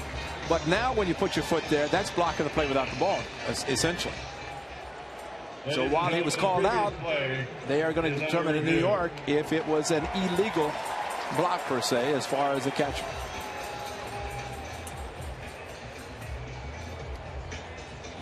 So a very important play in this game when you're dealing with a possible run. Looked like Fegley's left foot made contact with the left foot of the catcher, Sucre. See right here, see where his foot is. Actually right now it's supposed to be here to give this whole plate, but what Sucre is doing, he is putting his foot on the corner of the plate, which ideally when you're taught as a catcher you do that, but unfortunately since last year that's not acceptable anymore. So what they're supposed to do on a challenge is look to see was he safe or out, and then secondary, was he allowing him the plate to slide to. If he is blocking the play without the ball, technically he's supposed to be safe.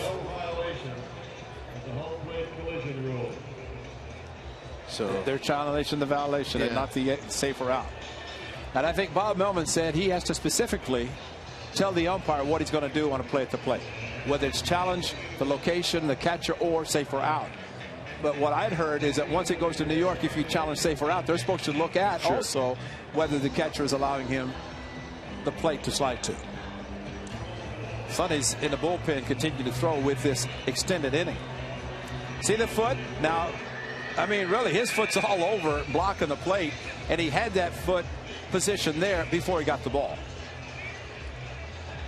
It's hard, and we talk about pace of game, stepping out, staying in the batter's box. It's hard from a catcher standpoint when you're taught a certain way to block the plate, or at least to set up at the plate. You're taught a certain way, it has to be changed now. It's a big call.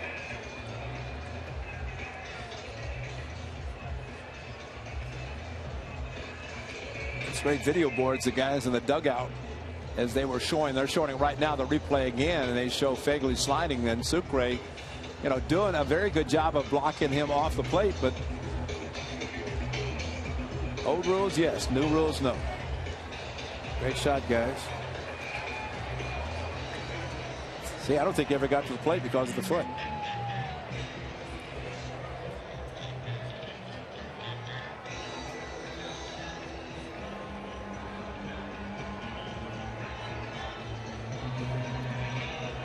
they're taking a long look at this.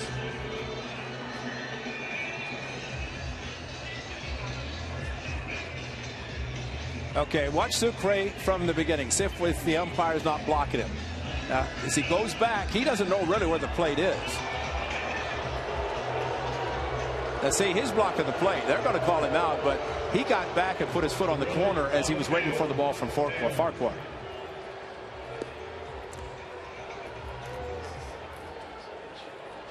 So, Your attention, please, ladies and gentlemen.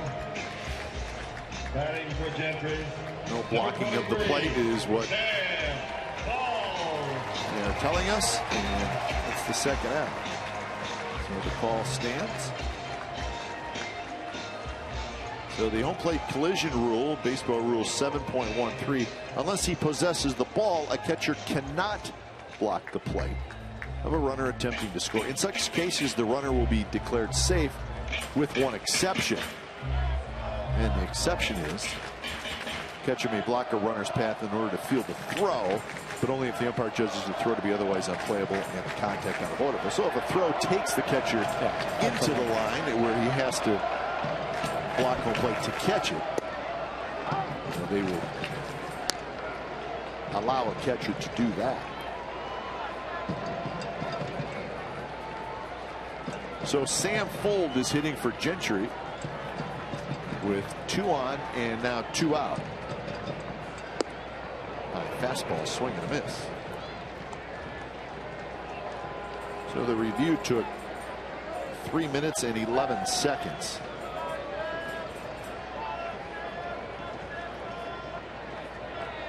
And Fuld hitting for Gentry. Gentry was 0 for 3. Simeon at second, Leidendorf at first. Fuld slices one to the left.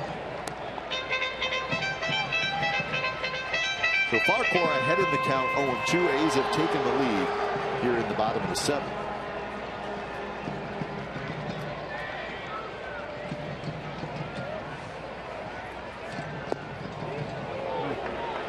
A lot of people thought that was a strike. Mark Carlson did not. Sam Fuld trying to do something on the pinch hit. Wasn't too low. I mean, Farquhar thought it was a strike. When Sucre caught it, it was down, but when it's crossing the plate, that's a pretty good pitch. They got out 2-2.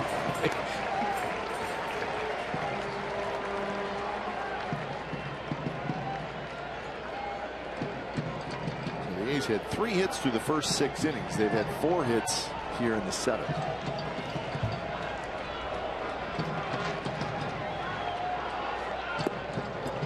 Close pitch, missed again, 3-2. That minimal stride by Sam Fuld. He has the open stance we mentioned last night, so the fact that he, as hard as striding, is able to recognize those off-speed pitches.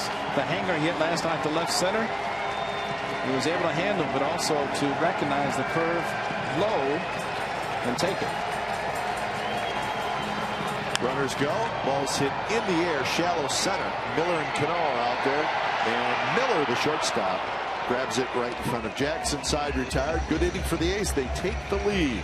Fegley with an RBI single. Simeon with an RBI single. So we're going to the 8th. It's the A's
but it's 2-1. Sam Fuld stays in the game in center field.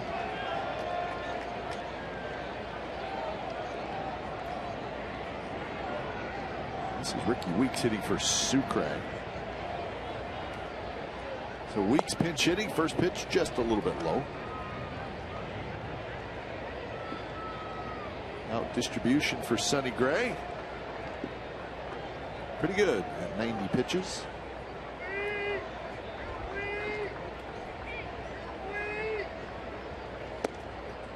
That one in for a strike. 1-1 to count. Weeks played last night. Did not get a hit. Flare to the left. Otero to the right.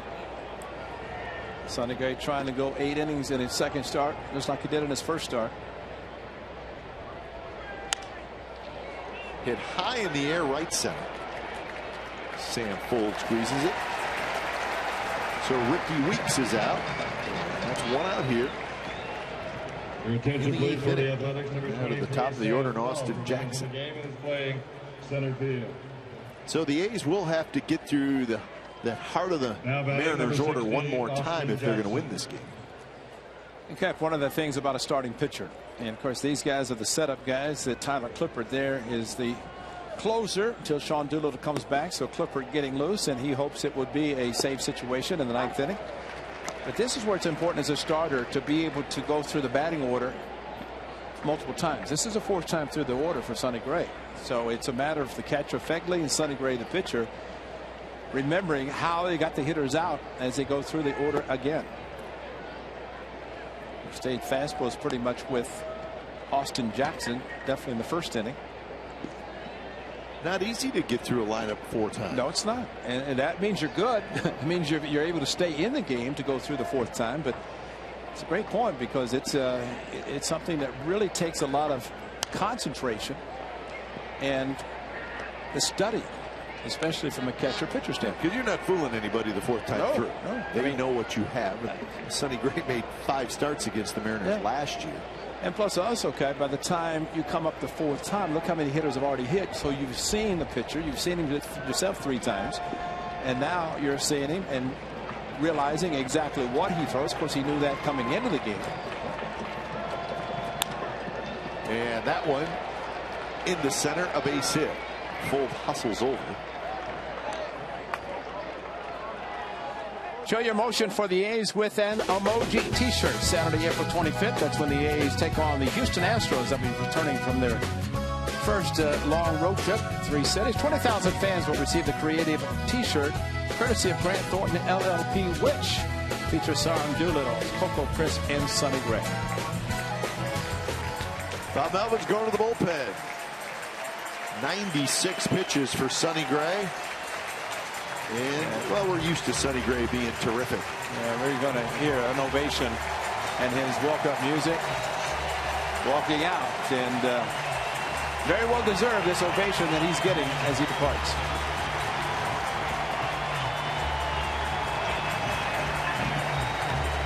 So Sonny strides off the mound when it's time for a change. The Speedy Oil change in tune-up.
He cannot lose it. He can only win it. So Eric O'Flaherty comes in and he faces a pinch hitter, Justin Ruggiano. So O'Flaherty in for appearance number 2 this year.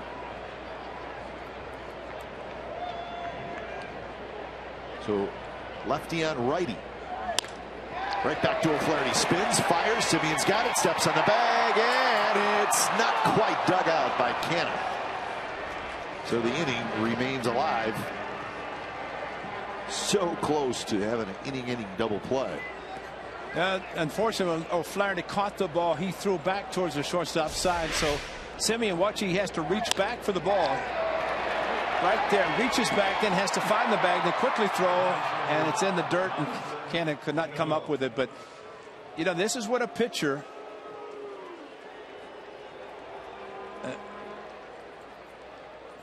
what are they doing? They're checking. They're checking second to see if he touched the. Well, they. I think that's what they were seeing. Did he get his foot on the bag? Umpires are getting together. Yeah, and that's what they're checking, because with Simeon at second base, he kind of had to look for the bag, and the question is, did he sneak his foot in the toe? Well, if you're the Mariners, it's worth it.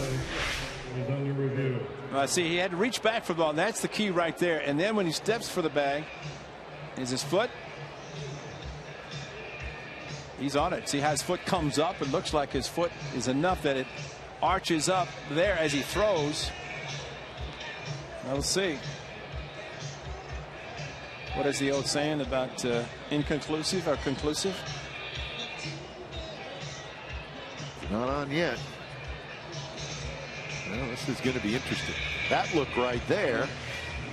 There may have been a little space between the toe and the bag. Huge play with Robinson Cano. It's not going to take a long time, it seems. Brian Gorman, the crew chief, is the one with the headset on. You see, that's when a pitcher looks back. Yeah, this is what they're looking at. Yeah, when he turned it, was the toe on it. The runner at second base. But when a pitcher comes in, he looks back in a double play situation, wants to know who's going to be covered. So when O'Flaherty looked back, he knew it was going to be Simeon. So when he threw, though, you throw to the bag. You don't throw to where he's leaving, where he's coming from. You throw to where he's going. You have to lead him. And unfortunately, O'Flaherty threw it back, just like Graveman on Thursday when he threw the ball as Sogard was coming in behind the runner. He threw behind him instead of leading him. Well, they're showing it on the big board, brand new board, nice and clear. Well, and the shot they're showing, it shows that his foot's on the back. But they have to look at all of them. Fortunately for Clay Wood, he waters this field down, but by the time it's this late in the game, the sun has baked it to where the dirt and the bags look almost the same color. The bidding coordinator for the Mariners immediately called the dugout and what looked like a double play to end the inning possibly, and now it could be first and second and still one out.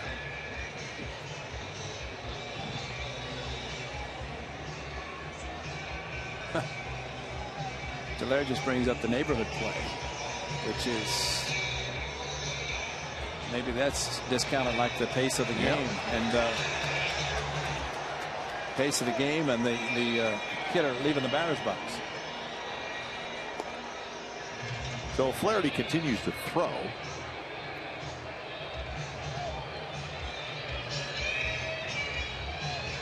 So it would be Cano. After Cano, it would be Cruz. You don't know how many outs there are going to be.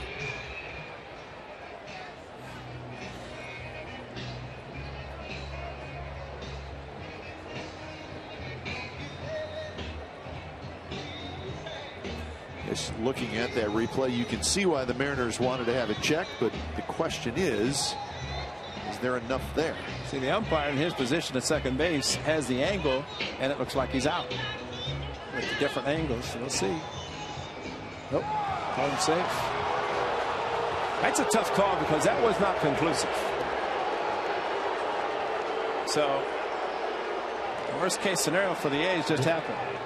The ruling has been overturned. The runner is safe. So a break for the Seattle Mariners. 2 on, 1 out, and it is now the heart of the order.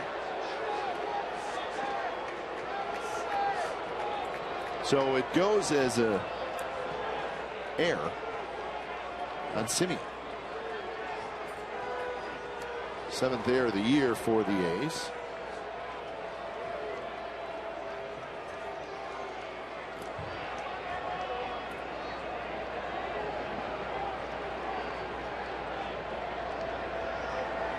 So the dangerous Robinson Cano. First pitch misses, but close.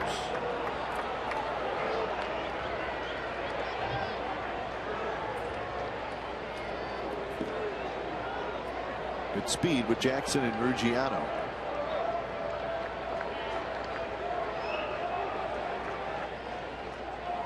Swing and a miss. Cano was looking for the 3-run jack. Lefty righty about Otero.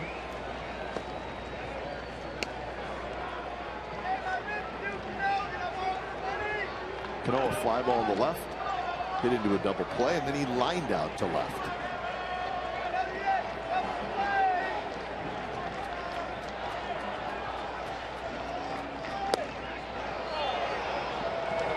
How strange would have been if Simeon makes a good throw and what originally would look like a double play turns out to be, well, there'd been 1 out second at first on that, but the overrule. Oh. So it's a matter really. Simeon gets the error, but it's a throw from O'Flaherty. Unfortunately, that was not in the area he's looking for. That is a great breaking. Yeah. Needs another one. 2-2 the count. Here's the case. O'Flaherty is trying to get Cano, and this is a big breaking ball, another big swing by Robbie Cano, and pulled off the pitch. Now he'll go in his 2-strike protected mode, and that's why the outfield and infield played him straight up. And he'll take that same curve and try to hit the left field if he gets it again. Otero waiting the on deck circle, or the bullpen to face Cruz, who is in the on deck circle.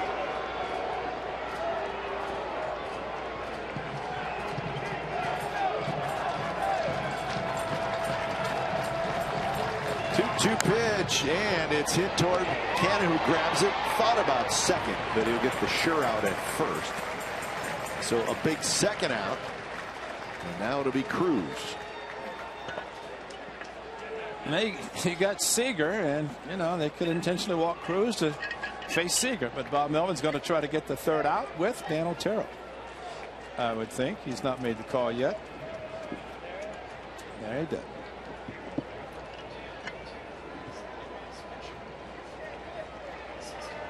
So good matchup, Cruz and Otero, when we come back.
Is brought to you by Toyota, Let's Go Places, and by Xfinity, home of the most live sports.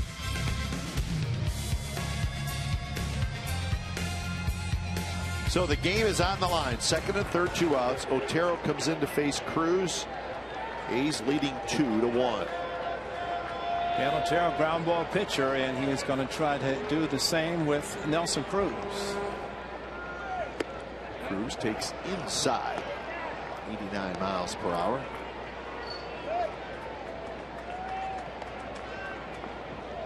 Cruz a strikeout, a single, and a fly ball to center field.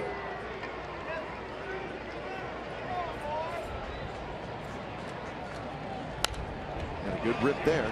Fouls it straight to the screen.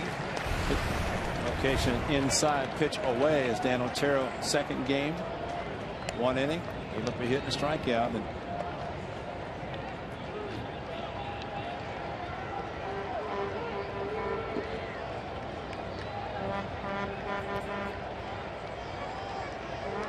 long look by Otero. Now he's ready.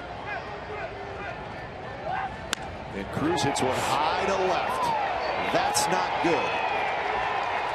And that's a 3-run homer. And the Seattle Mariners have taken a 4-2 lead.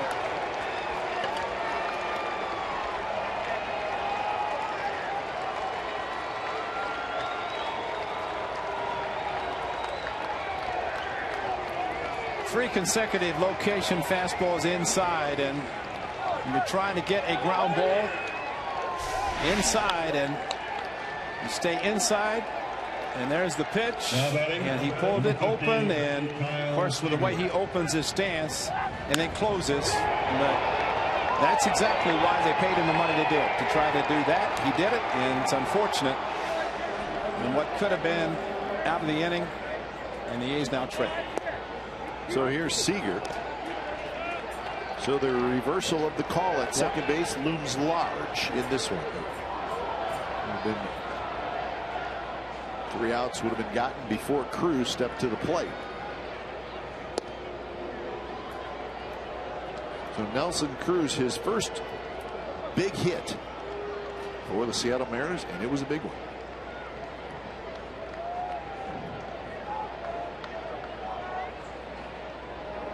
Seager today is 1 for 3. Laurie handles a tough little hop. Side retired. Nelson Cruz, a 3-run homer with 2 outs here in the top of the 8th inning. So just like that, the Mariners lead 4-2. Bottom of the 8th coming up.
Couple of outs, he'll stay in there. Of course, Fernando Rodney is your closer for the Mariners.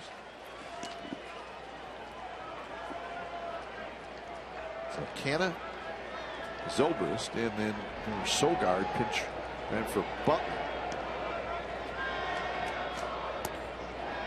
First pitch to Canna is outside.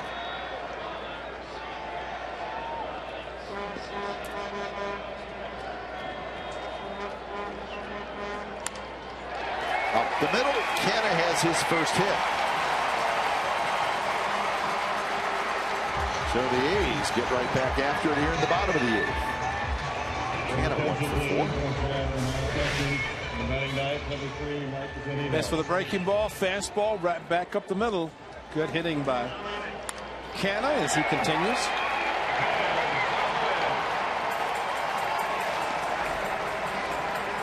So that'll bring up Zobrist. Zobrist hits left-handed for the first time today. And he takes a strike. A late call by Mark Carlson.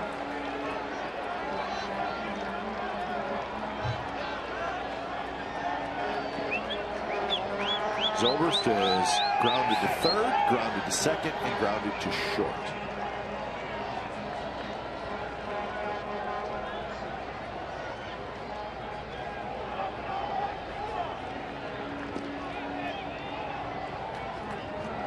Tyler Olson is a left-hander. Warman for Seattle.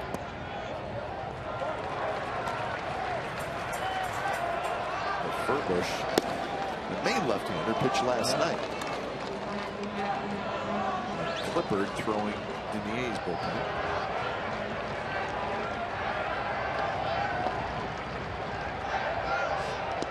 Swing and a miss. A changeup that kind of floated up there right around the eyes of Zobrist, and he swung and missed. Zobrist 5 for 22 on the season. And the change and a great grip, and same delivers the fastball and just pulled the string.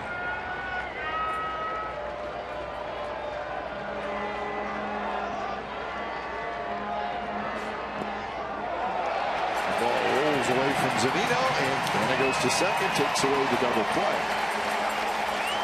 You know, we showed Josh Phegley earlier blocking balls in the dirt the correct way, and unfortunately, like Zunino does a good job, but watch what he does with his catcher's mitt.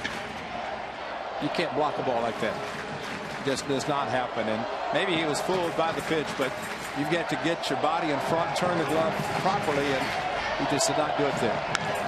Zobrist hooks one, right field, fair ball. Canna's going to come in to score. Zobrist has an RBI double, and it's 4-3.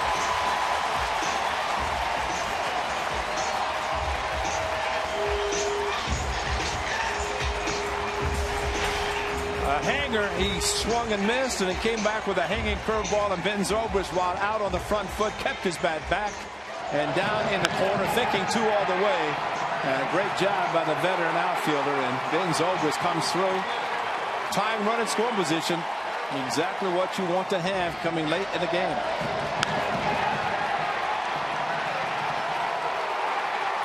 So Sogard's getting hit. Remember again, he pinch ran for Butler in the 7th inning. And he can bunt, he can try to pull the ball, and we've already seen one sacrifice. We might see another one. He's trying to get the time running. Yeah, he's already squaring around. This is way inside. Miller, the shortstop, snuck in behind Zobrist. I think he wanted a pickoff play. Now Rick Waits has got maybe say that same thing. Pay attention to your guy at second. As the runner typically at second in a bunt and sacrifice situation, he wants to try to get as big a lead as possible, and there's always the concern that if the hitter misses, the catcher can throw, but also in the case of what you're talking about, pickoff attempt by the infield.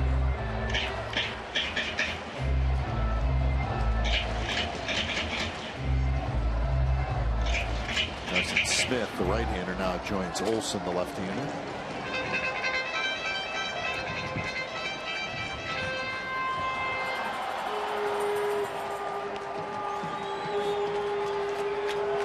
Seager in on the grass, so is Morrison. Sogard bunts it nicely to third. Seager's going to have to get it there quickly, and they just do. And a good bunt by Sogard. Sacrifice. And Cap, if you're going to sacrifice, tell the world. Square around. Don't be trying to fool anybody. And Eric Sogard, if Billy Butler's hitting, he does not bunt. Eric Sogard in that spot lays out a perfect bunt, getting the runner to third base. The infield now will come in, and it'll be up to Cody Ross. Will not be facing Farquhar, it looks like, but great bunt by Sogard. and gets the job done with Lloyd McClendon coming out. Right-hander. It's going to be Carson Smith. 16 pitches thrown. Buckmore. So when it's time for change things, Speedy Oil Change and Tune-Up. Your oil change tune-up at Smog Experts.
Duel really through 6 innings, then runs started to come a little bit.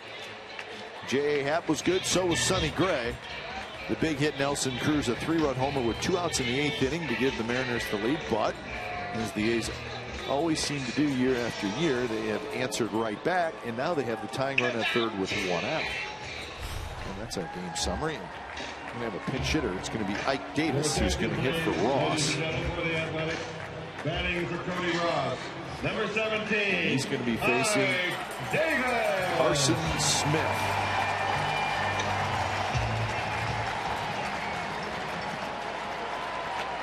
So Davis, a 4 RBI night last night, steps infield in for Seattle. First pitch way outside for Smith. Carson Smith is 25 years old, 6'6", 215 pounds. And he was an 8th-round pick of the Mariners in 2011. So 2.5 years in the minor leagues. He got to the big leagues last year with Seattle. And dropped down 3/4 for the tailing action away from the left-hander.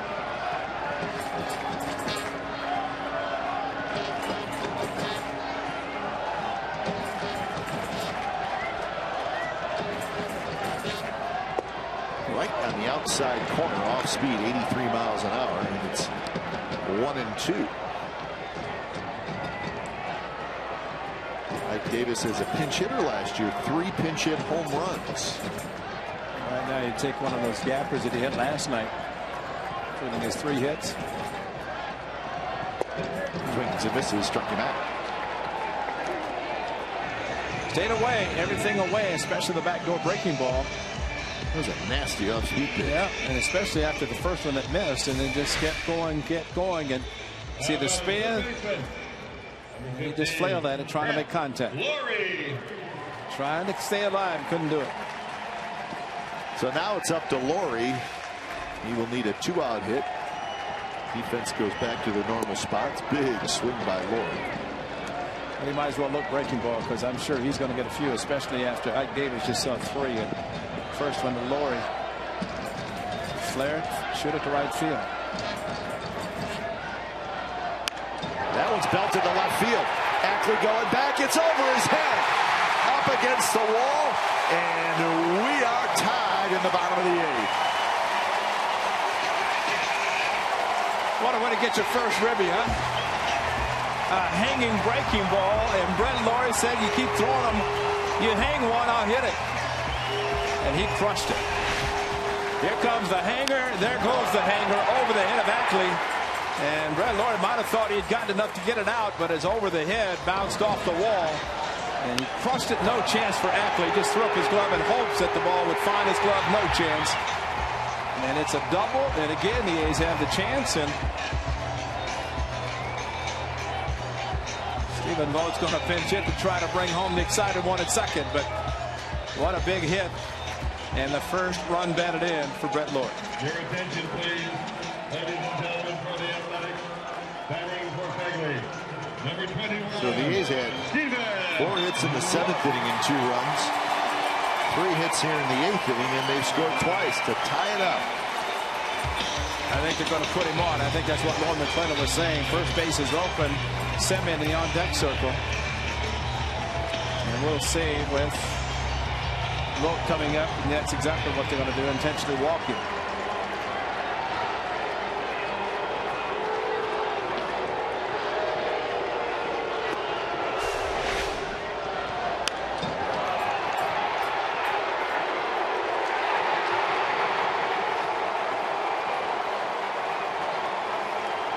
Take that. That's a great swing by Brett Lord.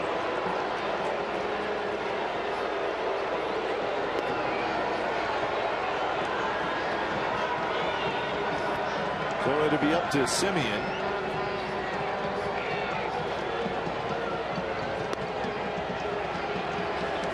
It's the first walk afternoon by a Mariners pitcher, and it's an intentional walk. Shortstop, number 10, Marcus Simeon. Simeon, a couple hits last night, a couple hits tonight. He's 8 for 21 on the year. Cooper definitely in the game. Is at this point, at worst case, it'll be a tie game. He is trying to take the lead to give Cooper a chance to save it.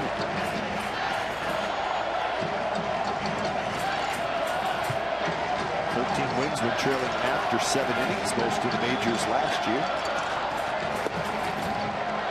It's a strike to Simeon. 1 more to count. A single in the 2nd, an RBI single in the 7th.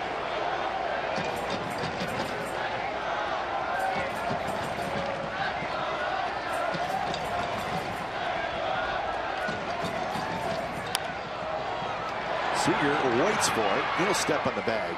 Side retired. So the A's, after giving up the lead in the top of the 8th, bounce right back. Scored 2 in the bottom of the 8th, and we're going to the 9th. All tied up at 4.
Kentucky, originally with the New York Yankees, and then when he got traded to Washington, that's where he really became one of the better relief pitchers in the National League. He was an all-star a couple of times. 40 holds last year. He's been a closer for 1 year. And he will be the closer until Sean Doolittle comes back. Here he comes in, tie game, 9th inning. So Clippard facing Logan Morrison. Swing and a miss. There's a changeup. Is that good or what? There's some changes. Ben Zobrist, right field. Mark Canha, left field. Mike Davis, first base. Stephen Vogt behind the plate. So a lot of changes, but the interchangeable parts, they don't have to put a lot of new players in the game.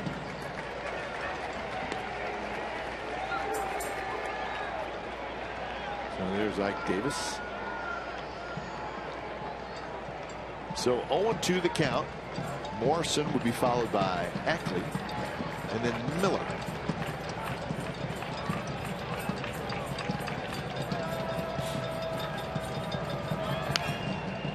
A flare down the left field line, but foul.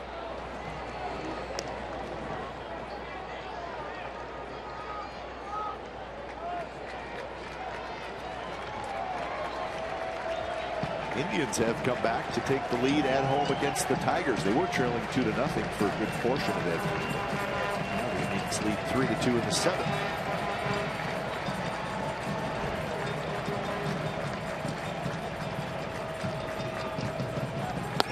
Pitch is high. Another shutout. The Rays behind Chris Archer shut out Miami 2-0. Battle of Florida. Shutouts just keep coming.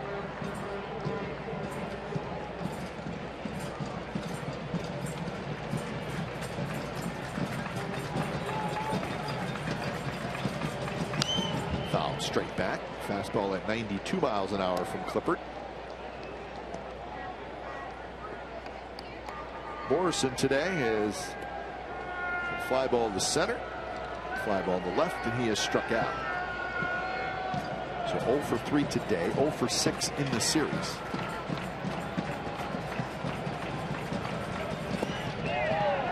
Close, 2-2. Yeah, wouldn't chase that change up, but they swung and missed in the first offering.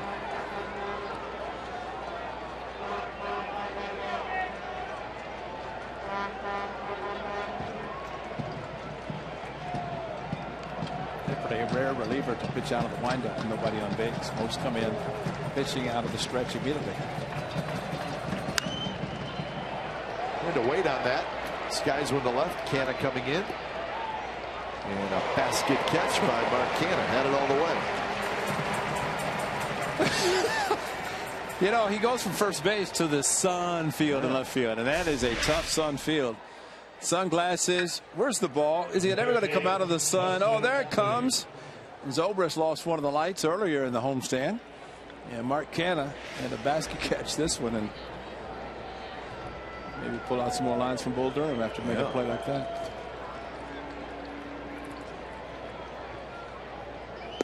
Ackley homered in the 3rd. He has also grounded out and he has walked.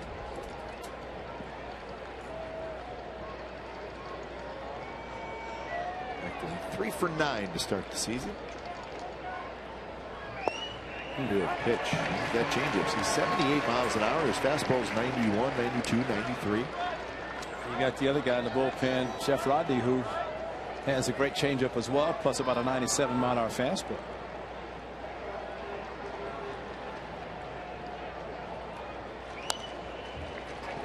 Same spot, 78 miles per hour again. There's Fernando Rodney, the closer for the Mariners.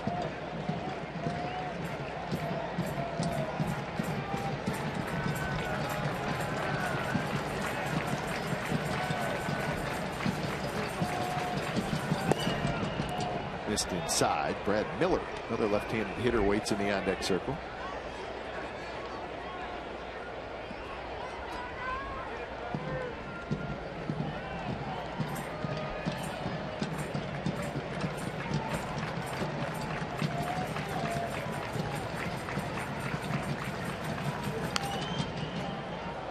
To our left, battle continues between Clippard and Ackley.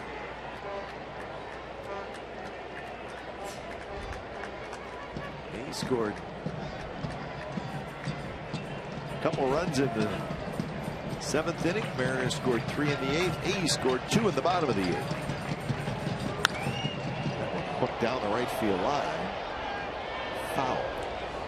Well, you have a pitcher that throws a fastball and a changeup. Man, it looked like Ackley got that one elevated from Clippard, and fortunately a little bit too anxious and pulled it foul. But it's still tough to guess with 2 strikes whether it's going to be a fastball or a changeup. You just have to go with the pitch. Yeah. Canna again. 2 outs.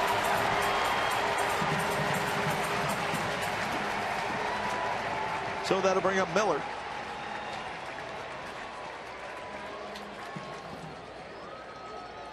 Now batting, number 5, Brad Miller. Miller's 0 for 3, couple of ground outs and a strikeout. He does have some power. I'm going to watch that.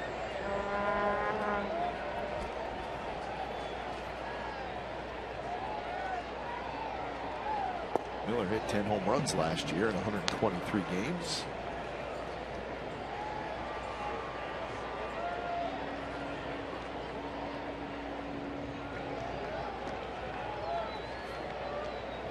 Defense fairly straight away for Miller.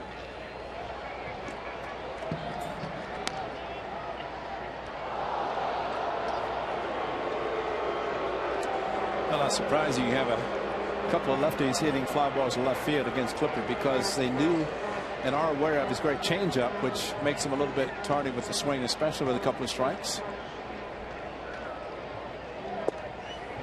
There's the fastball running away. So 2-1 to Miller.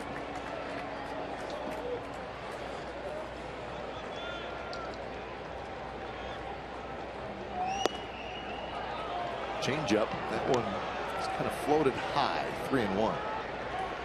Zunino would be next.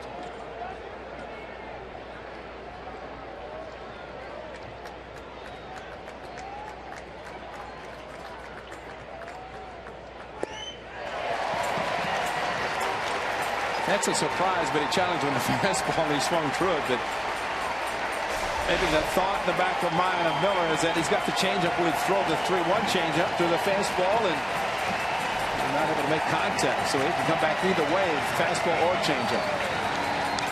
Danger straight back. He likes to throw that changeup. Ideally, Captain, for him to throw that changeup if it floats down and away. Keep it down low, down and away, so you get ground balls versus fly balls.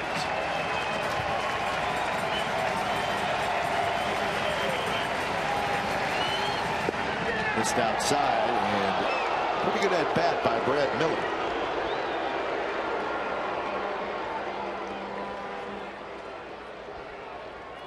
It's the second walk issued by A's pitchers today, and here's Zunino, who will hit for the first time. Mike Zunino.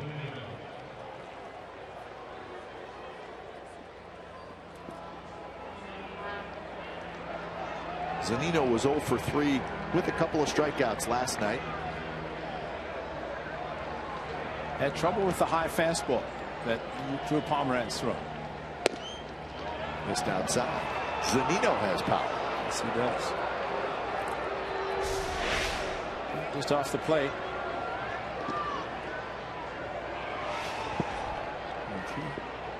Set a Mariners club record for home runs by a catcher last year. He hit 22.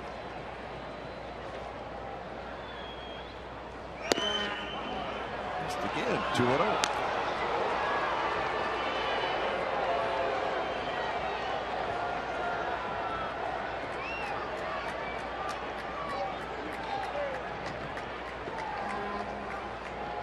Outfield is deep.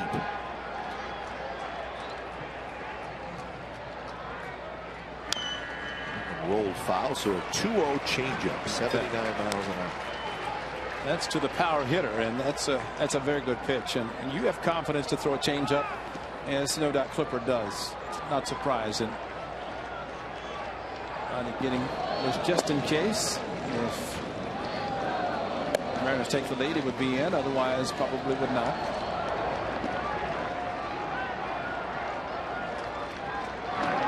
Keeping Miller close. Can run a little bit.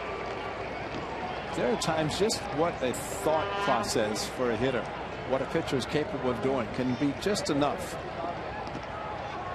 to discourage the hitter from being too aggressive. And that's what a changeup from Clipper can do. Miller runs. Pitches inside, and they'll let Miller have it.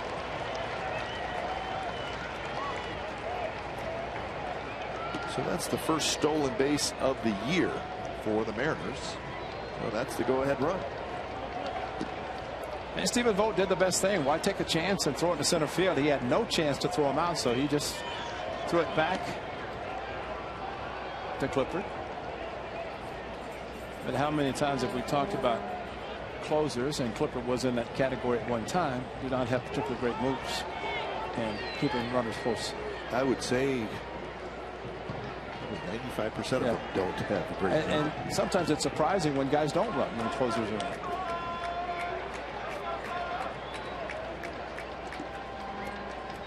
Miller not being held. Strike. 3-2 now to Zunino. So it's a high strike, and they got it. Big pitch coming up. Now, Mike Zunino, do you sit change up? You sit fastball? Because you're going to get one or the other.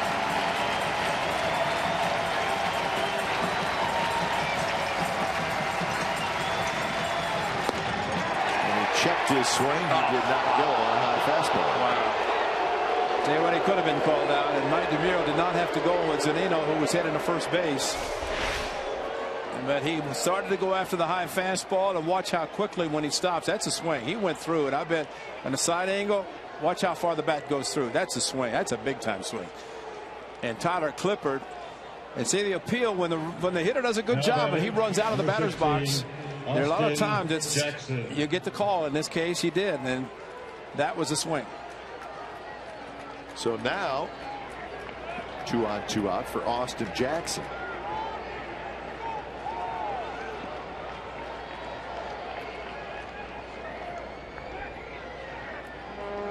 Swing and a miss. 79 miles an hour.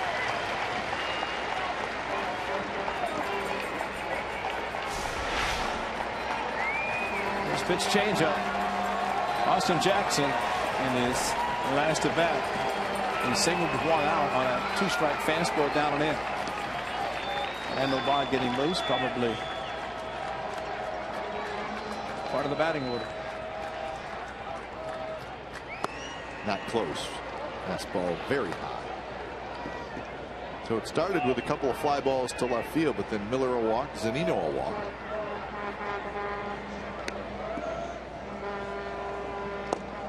Abad was up earlier. Back up again.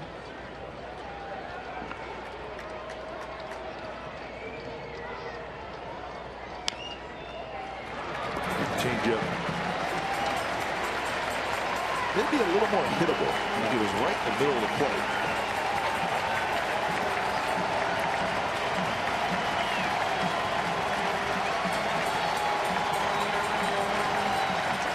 So Clippard ahead, trying to get the A's into the dugout, tied for the bottom of the ninth.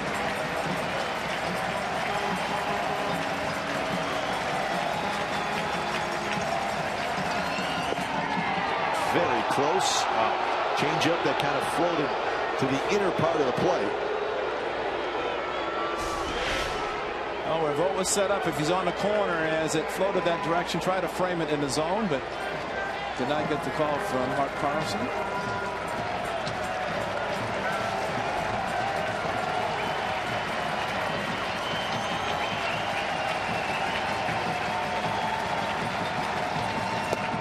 That one he does get the call. Fastball right on the outside corner. Jackson cannot pull the trigger, and Clippard gets out of the jam. So the Mariners strand 2. Bottom of the ninth. A's looking for their first walk-off of 2015.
Bottom of the 9th inning. A's will try to win it.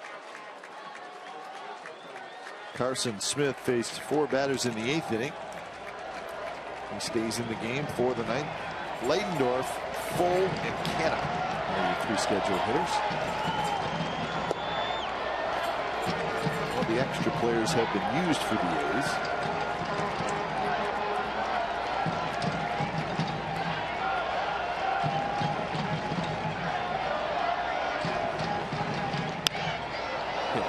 Just fouled out the field. And here's the situation. The A's have to figure out sometime. They hope they don't. But Josh Phegley started. Stephen Vogt's in the game. The only 2 catchers on the roster. Leidendorf is volunteered. He said, "I don't have that particular glove, but I can get back there if necessary." I hope it's not necessary. So 3 pitches. Leidendorf strikes out. 1 away here in the bottom of the 9th. Well, he turned on a fastball, but unfortunately got the slider and then flailed at it. No contact. And this young man's got a very good slider. Not afraid to throw it anytime.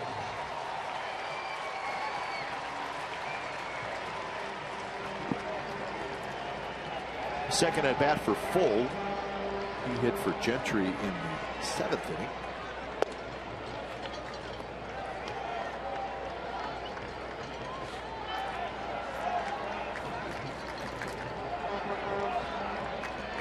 Gentry was 0 for 3, Full 0 for 1. Pretty good pitch there by Carson Smith. You know what makes it tough? It seems like Carson Smith is a left-handed hitter. You see him fall towards the first base side and then throws the ball to the outside corner.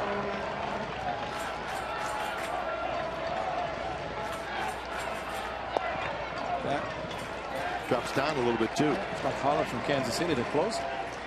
He kind of throws that way. It looks like he's heading to first base every time he throws.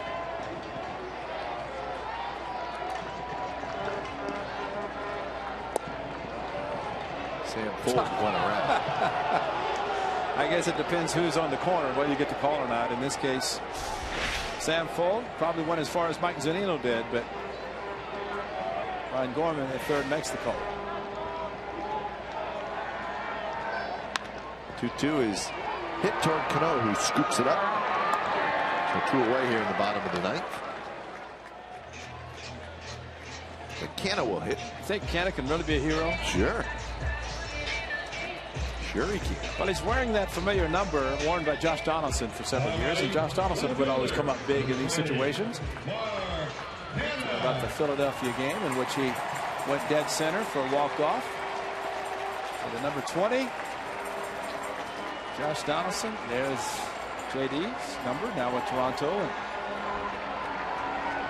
And Canada, some very, very good moments late in the spring with walk-offs and tying. So the way he started this season, just like he performed in spring training.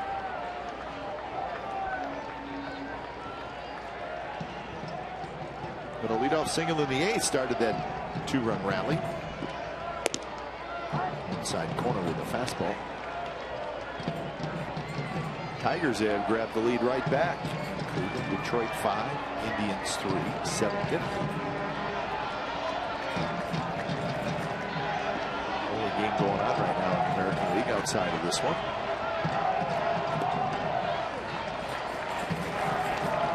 Toronto and Baltimore will play tonight. Houston, the Rangers, and the Royals and the Angels.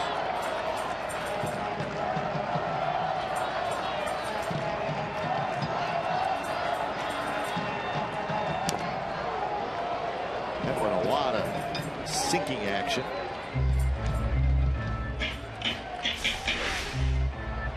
It looked fastball and got it, but the ball was sinking fast. Well, good cheated for sure.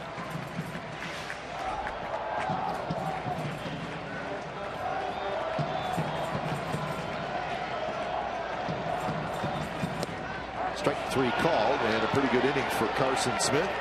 Couple of strikeouts, and we got extra innings for the first time here in 2015. It's a 4-4 game.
Honda player of the game today is that man who put us into extra innings thanks to this big hanging breaking ball, a double over the head of Eckler in left field.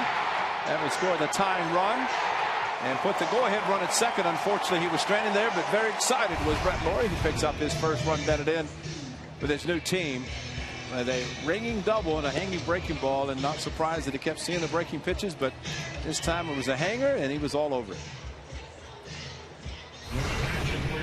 So new pitcher is Fernando Abad. It's the third appearance for Abad. Actually pitched last night, 1 inning, 14 pitches. It's been Gray, O'Flaherty, Otero, Clippard, and Abad. So fourth reliever used.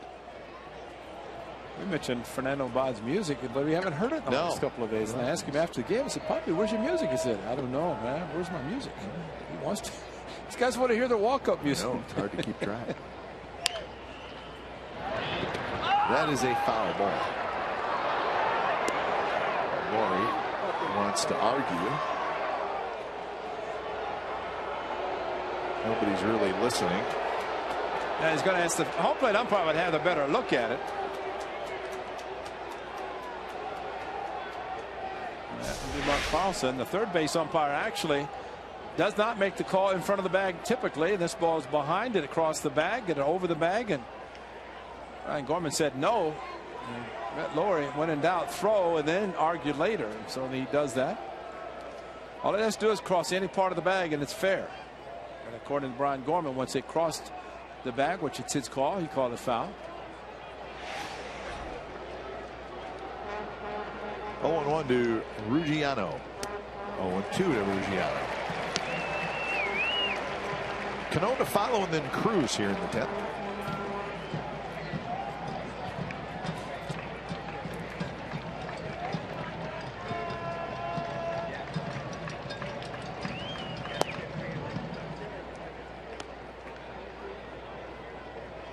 Jesse Chavez, Evan Scribner, and RJ Alvarez, the three pitchers have not been used for the A's. Extra inning numbers from last year. A's played a lot of games. 21 extra inning games. 113 of them.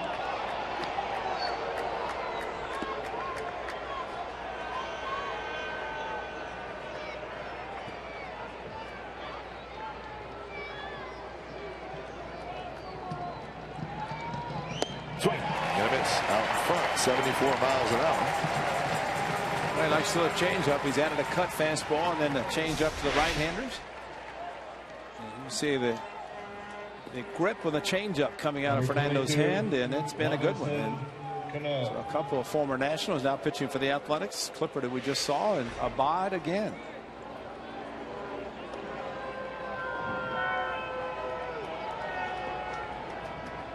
So here's Cano. Cano is 0 for 4 today, 0 for 7 in the series.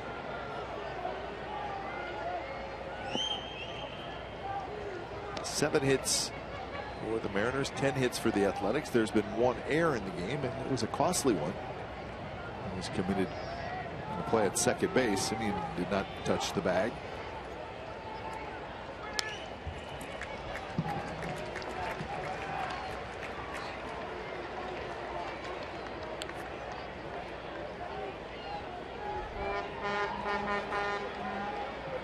Nothing against Abad in his career.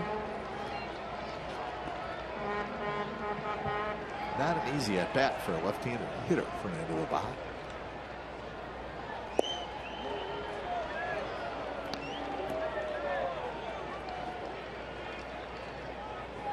Cruz waits. Both bullpens are quiet.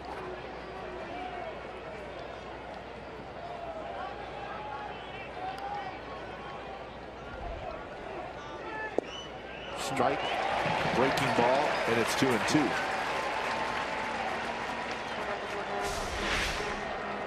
Big sweeping breaking ball started. Robbie stopped and got the corner. That's a good breaking ball, especially against a lefty. Now you can go to the hard breaking ball, sweeping, good fastball. Good swing there by Cano. Boy, if you get just a little bit too much of the plate, he has a good swing at it.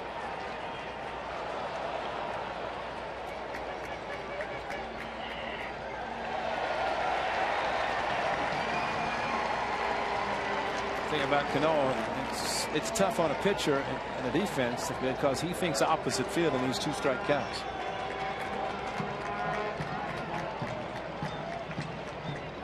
It's hard to pitch him inside too because he might react and pull the ball when you think he might be going opposite field. So back-to-back strikeouts for a ball. Pulled the string on him and the ball kind of floated inside, so it went against maybe his preparation as far as opposite field. Stays in, and it worked great. Number 23. I'm going to visit about Cruz.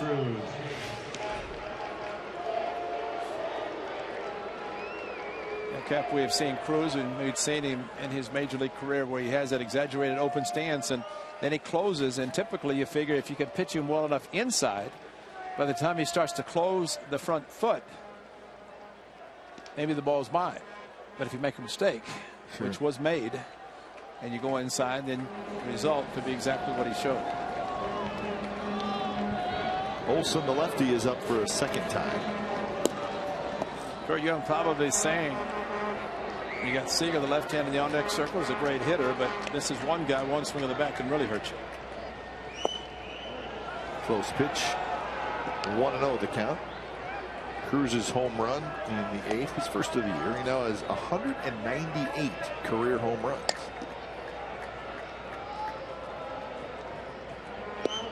Taking that one. It's called strong. Let's see where Steven Vogt sets up, and look at the location. Started to go, he wanted to go down and in, and it stayed up in the inner half of the plate and ended up very deep in left field. That's right, good spot. Keep it away from Cruz. So in the cutter, backdoor cutters. Keystone 3. 2 have caught the corners. And ideally, stay away from the inside, stay cutters away, fastballs away. If you go to the cutter, he may freeze on it and not swing. Stayed away, but missed away. 2-2.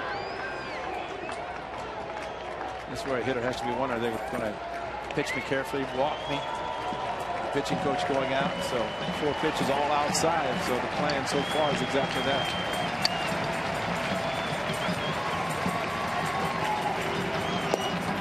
Cruz again takes outside. 3-2.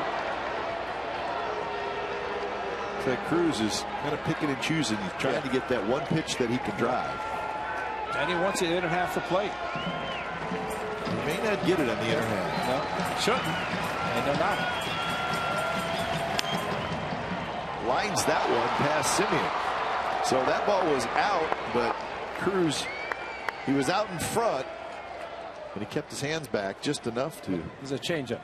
He didn't stay hard. He went to changeup after the cutter fastballs. And see the grip, the change, and Cruz. You know, it's either a walk because it's off the plate, or in this case, he gets a base hit, maybe too close to take. That's how strong he is that he's able to stay back with enough of his upper part of the body to get the hit. So now Seager hits. Seager is 1 for 4. He singled in the 7th inning.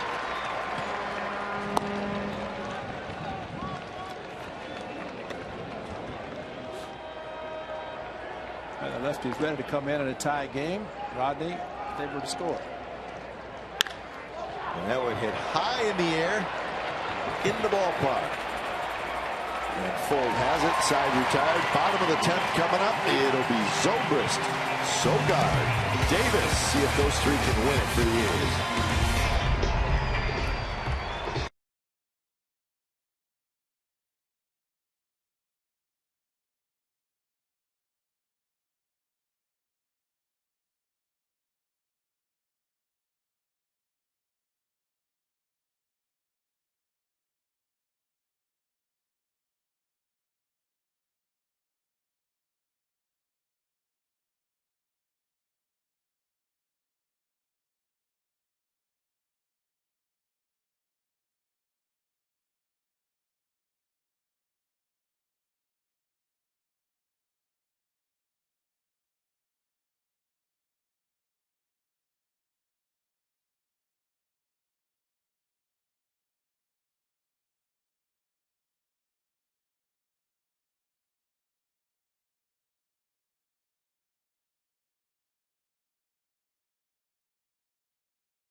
Baltimore paints on Tuesday, May the 12th, when the A's host the Boston Red Sox. 15,000 fans will walk away with this green and gold fleece blanket that pays homage to Sean Doolittle's signature pose. Get tickets now at athletics.com/tickets. I guess that signature pose that he puts his glove under his beard. Yep. That's the one. That's the one. Okay. That's emoji. He got it all, man. He's got a. And he's trying to get a walk-off win. New pitcher for Seattle, Tyler Olson. 25-year-old left-hander. Spokane, Washington.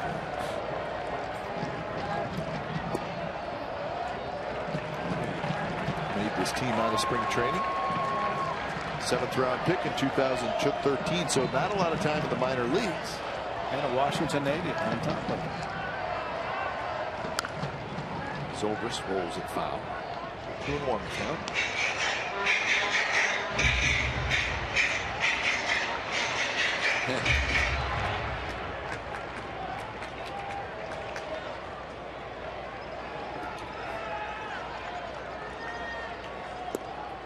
Close. Olsen went to Gonzaga.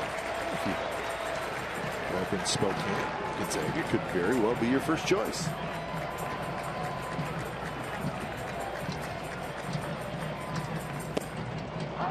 Outside corner now 3-2.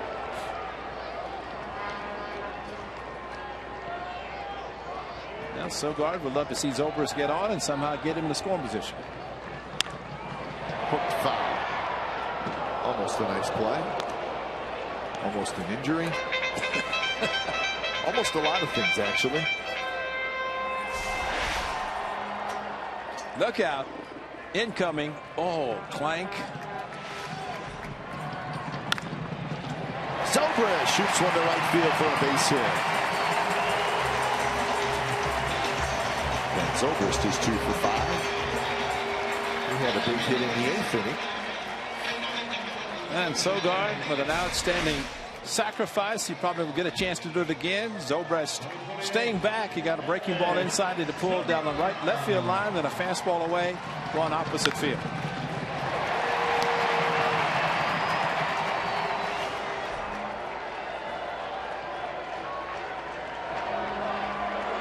Seager comes in.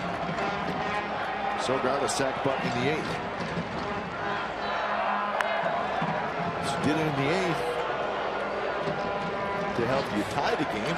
I would think you'd probably do it in the 10th to try to help you win the game. You got a lefty like Davis in the on-deck circle, but I think a couple of chances to try to plate the go-ahead run. Why not?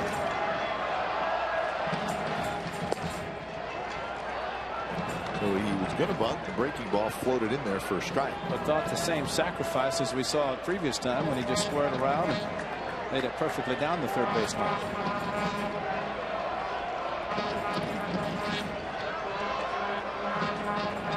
After Davis, it would be Laurie.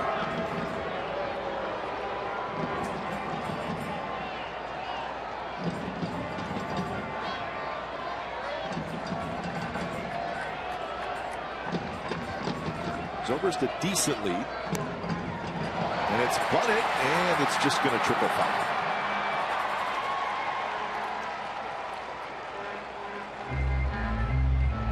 All right, Ray Fosse, manager Ray Fosse. Decision time with 2 strikes.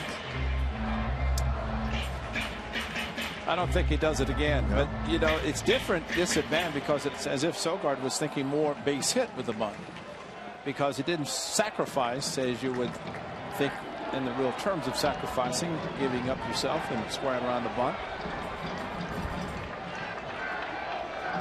Swinging away, well outside. Sogard, a very good bunter. A right-hander he might try, but I don't know, this creates a little difficulty, but maybe base hit left field would be better, but this lefty staying away from it. Swing and a miss. He struck him out. Off-speed pitch. 5th strikeout by A's hitters today. He's Sweeping breaking ball. Sogi trying to stay on it, and nothing there. Now batting, Ike Davis. So Davis will hit. Davis struck out in the 8th as a pinch hitter. All the position players have been used for the 8th.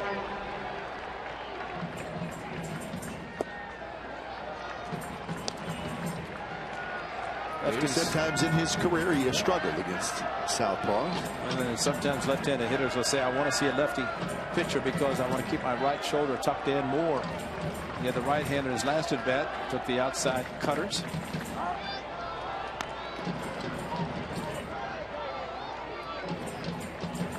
So 1-1 to Ike Davis.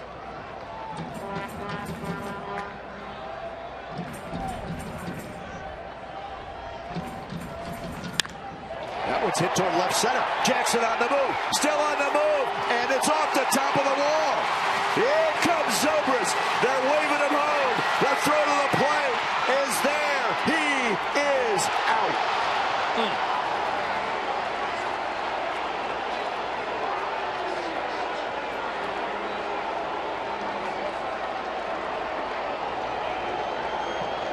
Perfectly executed relay by the Seattle Mariners, and it cut down the winning run.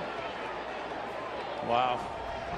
Off the wall, it came back perfectly to Austin Jackson, who had no chance to catch it, but he stopped, played the carom, bare hand, he caught it, and the throw coming back in. This is Miller making the throw, and a perfect one hop to Zunino, who was able to block him off. Well, how about Zunino's play? Yeah, I know that's a short hop, but that's not easy. Mike Gallego trying to score it from first. Bad hop. Zunino handled it perfectly, got his foot down and blocked him. And Zobrist did all he could, but the throw was caught by Zunino up around his shoulder, brought it down to make the tag. So they're going to walk Laurie and pitch to Vogt. And they may walk him also to pitch to Semien. Well, Vogt probably the lefty. That's right, because it's be lefty on lefty. You know, that play, Ray, as you know, you're not catching it with a shortstop's glove. You got mask on, all your gear, and you're catching it with a catcher's mitt. And that's why ideally they say if you can get a throw maybe 10 feet out in front to where you can see the ball bounce and get a nice hop. But when it's a short hop, it's tricky, and Zunino does a great job coming up with it.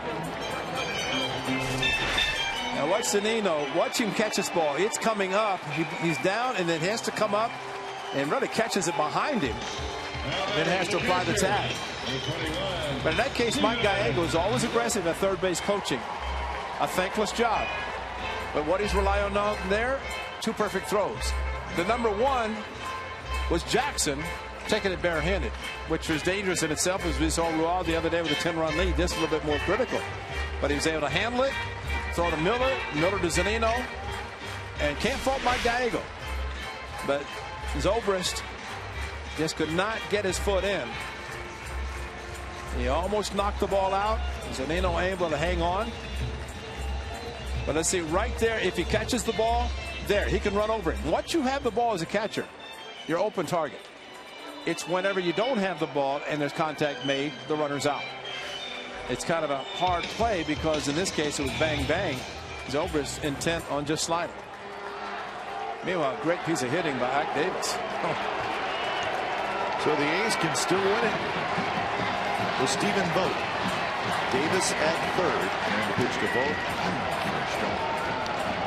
So Rory intentionally walked. He's at first.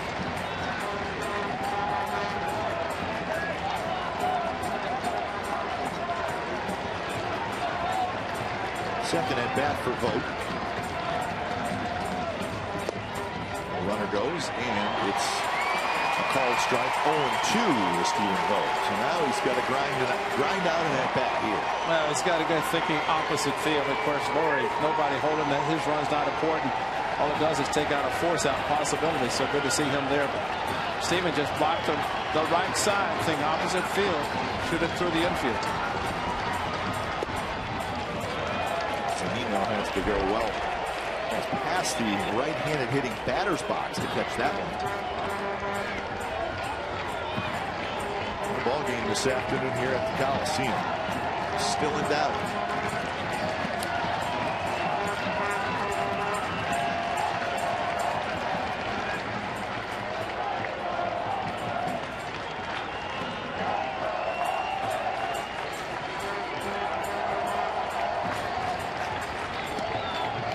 Ran on that relay.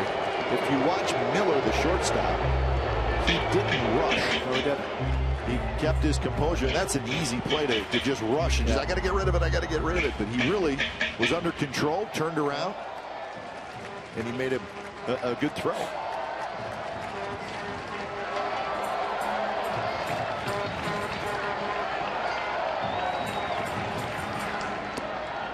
Check swing by Vogt. Good take. And you're right, Kite, because the one-handed grab by Jackson to Miller. Miller caught it, turned, took a little crow hop, and figured rather than rush it, make sure he made the good throw. Figured he might have enough time. So Stephen Vogt has done a nice job of getting himself back into the count. It's now 3-2. Now take this slider, then he's going to get 3-2. There's no reason for him to throw him a fastball. We shall see. And he hits it hard, and it's just foul. He went out there and hooked it. Did not hit it real hard. That was a non-conviction throw of a curveball. I mean, that was, I'm going to throw it, and he hung it, and Stephen Vogt just came right up out of his crouch and just almost got it past the first baseman, Morrison. That's how close. He's thinking opposite field. He just reacted on the hanger to pull it. As Olsen did not throw it with any conviction. Inside, and now the bases are loaded. He didn't that one either.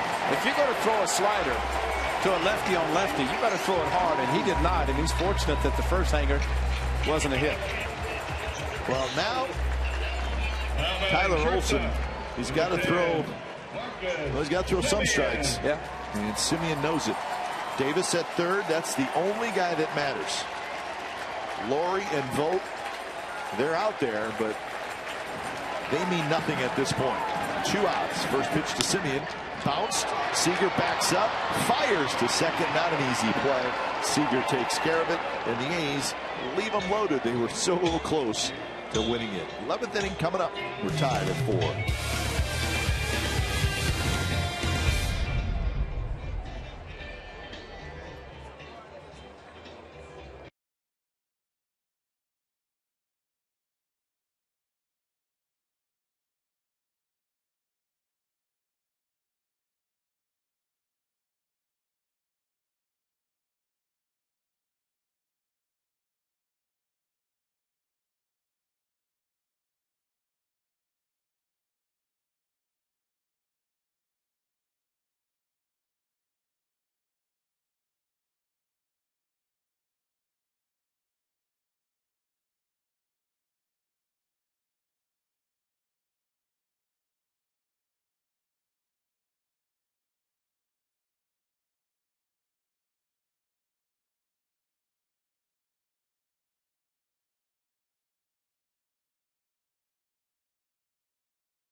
The 10th, that did not happen, so we're going to the 11th inning, still tied at 4. The A's with 12 hits. The Mariners with 8, only 1 error, and it was a costly one because it was a challenge play, and it was reviewed, and it went in the favor of the Mariners. And that was before Nelson Cruz hit a 3-run home run to, at the time, give him a 4-2 lead. The A's did bounce back.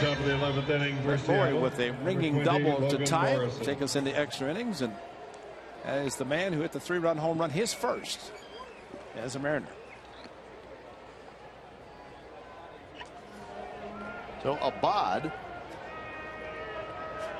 stays out there, at least to face Morrison and Ackley, and then Will Miller as well. So 3 lefties. Shift is on for Morrison, and it almost hit him.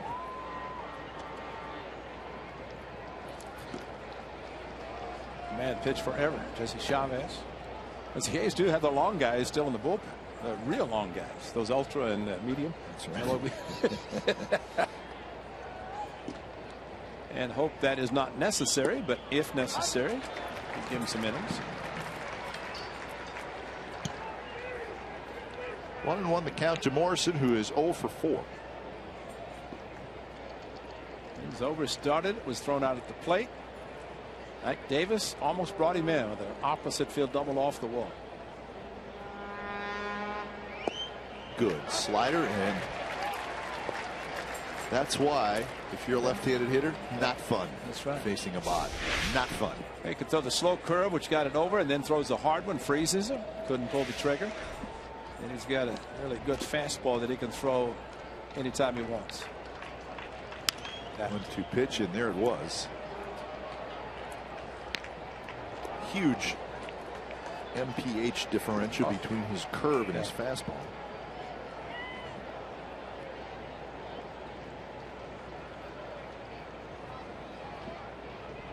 Eight hits for the Mariners, 12 hits for the A's.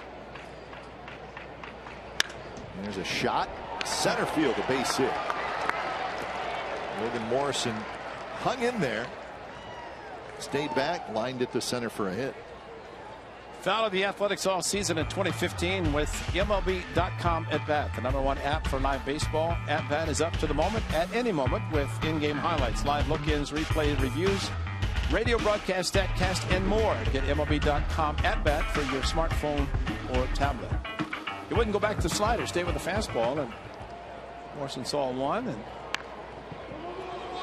Abad thought about second, but you know what? He did the right thing. So Ackley, successful sacrifice. And now the go-ahead runs at second base for Miller.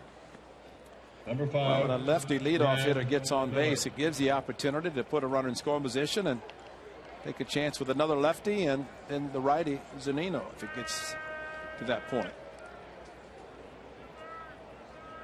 Jesse Chavez is ready to come in if necessary.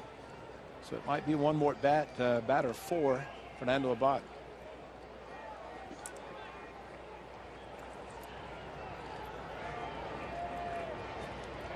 Miller 0 for 3 with a walk. He also stole the base. The walk and the steal came in the 9th inning.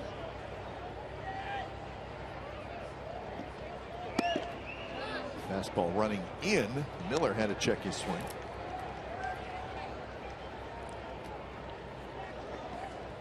Fernando Rodney just kind of casually throwing in case his team takes the lead.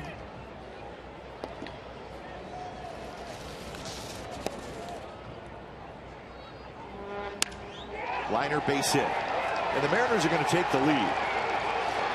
Miller shoots one down the left field line, and Morrison comes in to score. So, well, you got to give the Mariners credit here, Ray. A couple of left-handed hitters having really good at bats against Abad.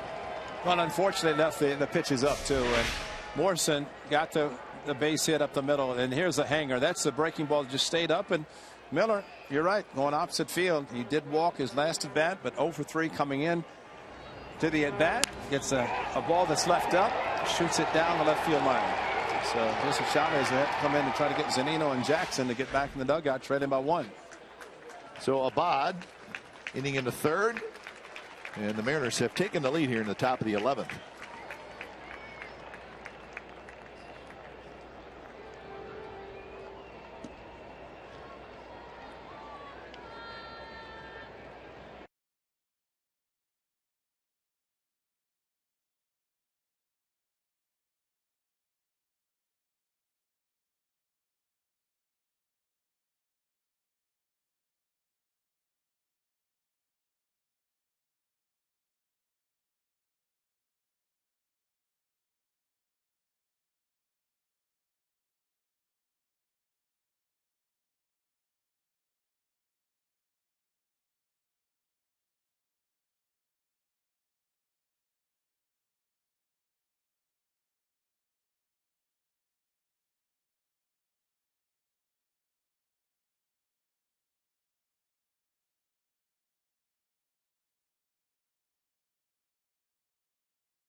Scored Morrison here in the top of the 11th, and Mariners will try to add on. Zunino will hit against Jesse Chavez, second appearance for Jesse.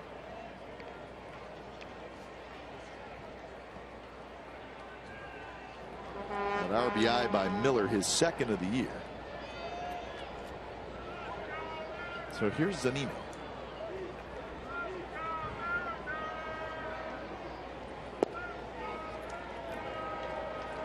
Zunino entered the game in the 8th inning. Weeks actually pinch hit for Sucre, and then Zunino came in after that.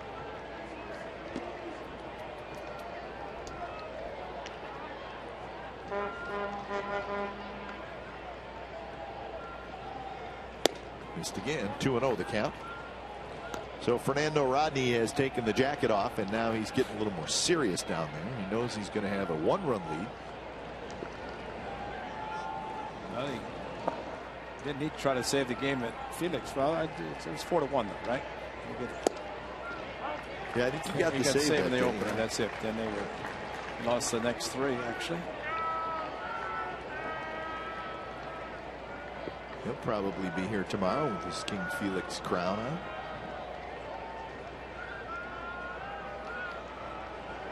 Runner goes, ball bounced, Simeon charges. With a second out there, and Miller is now at third.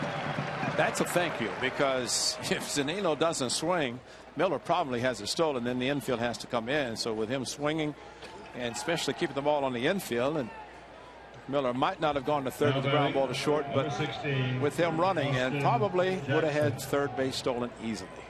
Don't you think in that situation, Ray, and I know it's hard for a hitter, but there was not 2 strikes. No. So he's trying to get to third with less than 2 outs. And we don't know if he would have made it. It looked like he may have, but you already have the lead. Right. So he's trying to help you out a little bit. Right. And really, from the hitter standpoint, with him, you're looking straight out. You can see the lead he has even before the pitch is thrown. Simeon across, side retired. Miller with the RBI double. So bottom of the 11th coming up. Work to do for the A's. It'll be Lendorf, Holt, and Canna against Fernando Rodney.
Series against the Mariners. Jesse Hahn and Felix Hernandez. Our coverage gets started at 12:30 with A's pregame live. Remember, you get complete A's coverage every night on Sportsnet Central and CSNCalifornia.com. Home of A's baseball is Comcast Sportsnet. So there's Jesse Hahn. He will square off against King Felix tomorrow.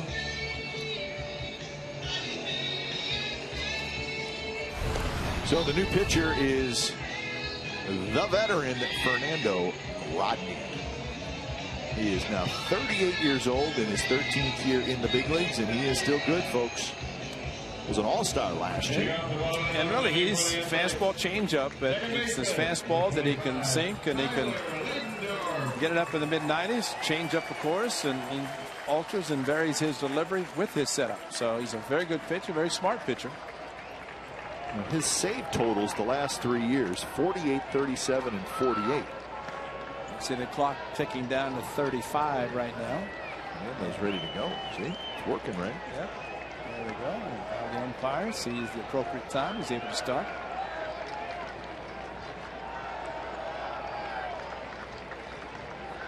Leidendorf is 0 for 4. First pitch not close.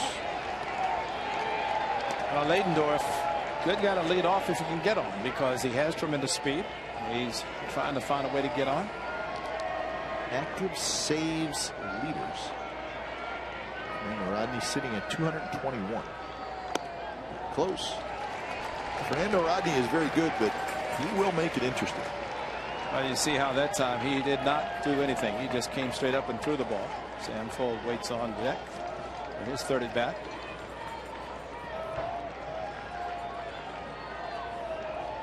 So 2-0. Swing and a miss. 92 miles an hour.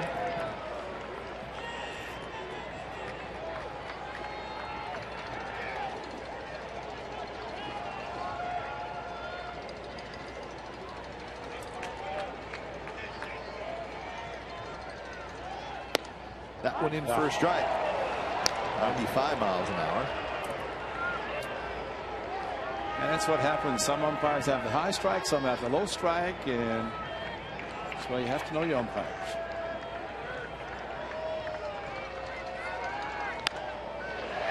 Flip toward left center field, but Ackley got a good jump, covered a lot of ground, and he was able to get there for the first out. Off the bat, it looked like it was going to fall. Yeah. If it hit it soft, it would have, but had too much oomph on it. And so, unfortunately for the A's, that's pretty good speed that it's heading back to dugout.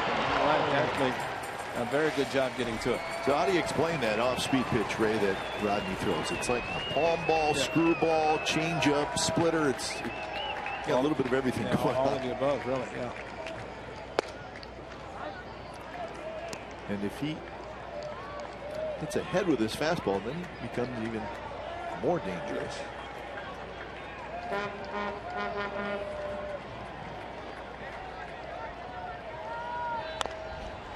When Fernando Rodney signed with the Angels, he played 2 years with the Angels.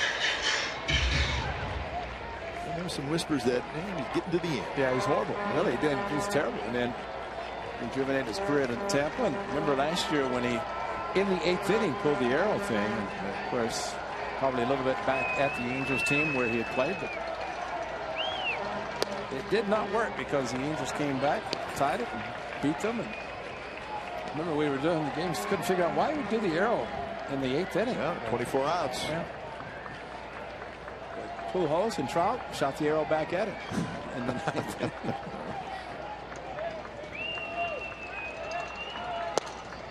Strike 3 called. He went with a fastball. So Fuld strikes out. He's down to their final out here in the bottom of the 11th. Fastball outside corner. Now these 3 hitters. Ball on the corner, but of the 3 hitters facing Rodney in this inning, 2 have never seen him. And that is the one who flied out to left, and now Mark Canha, another rookie, the Leidendorf-Canha combination. There's that fastball, so he's running it up there at 95 miles an hour.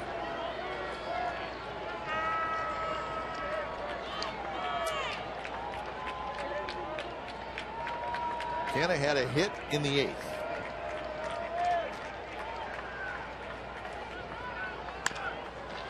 Seager charges, he scoops it, and that's the ball game.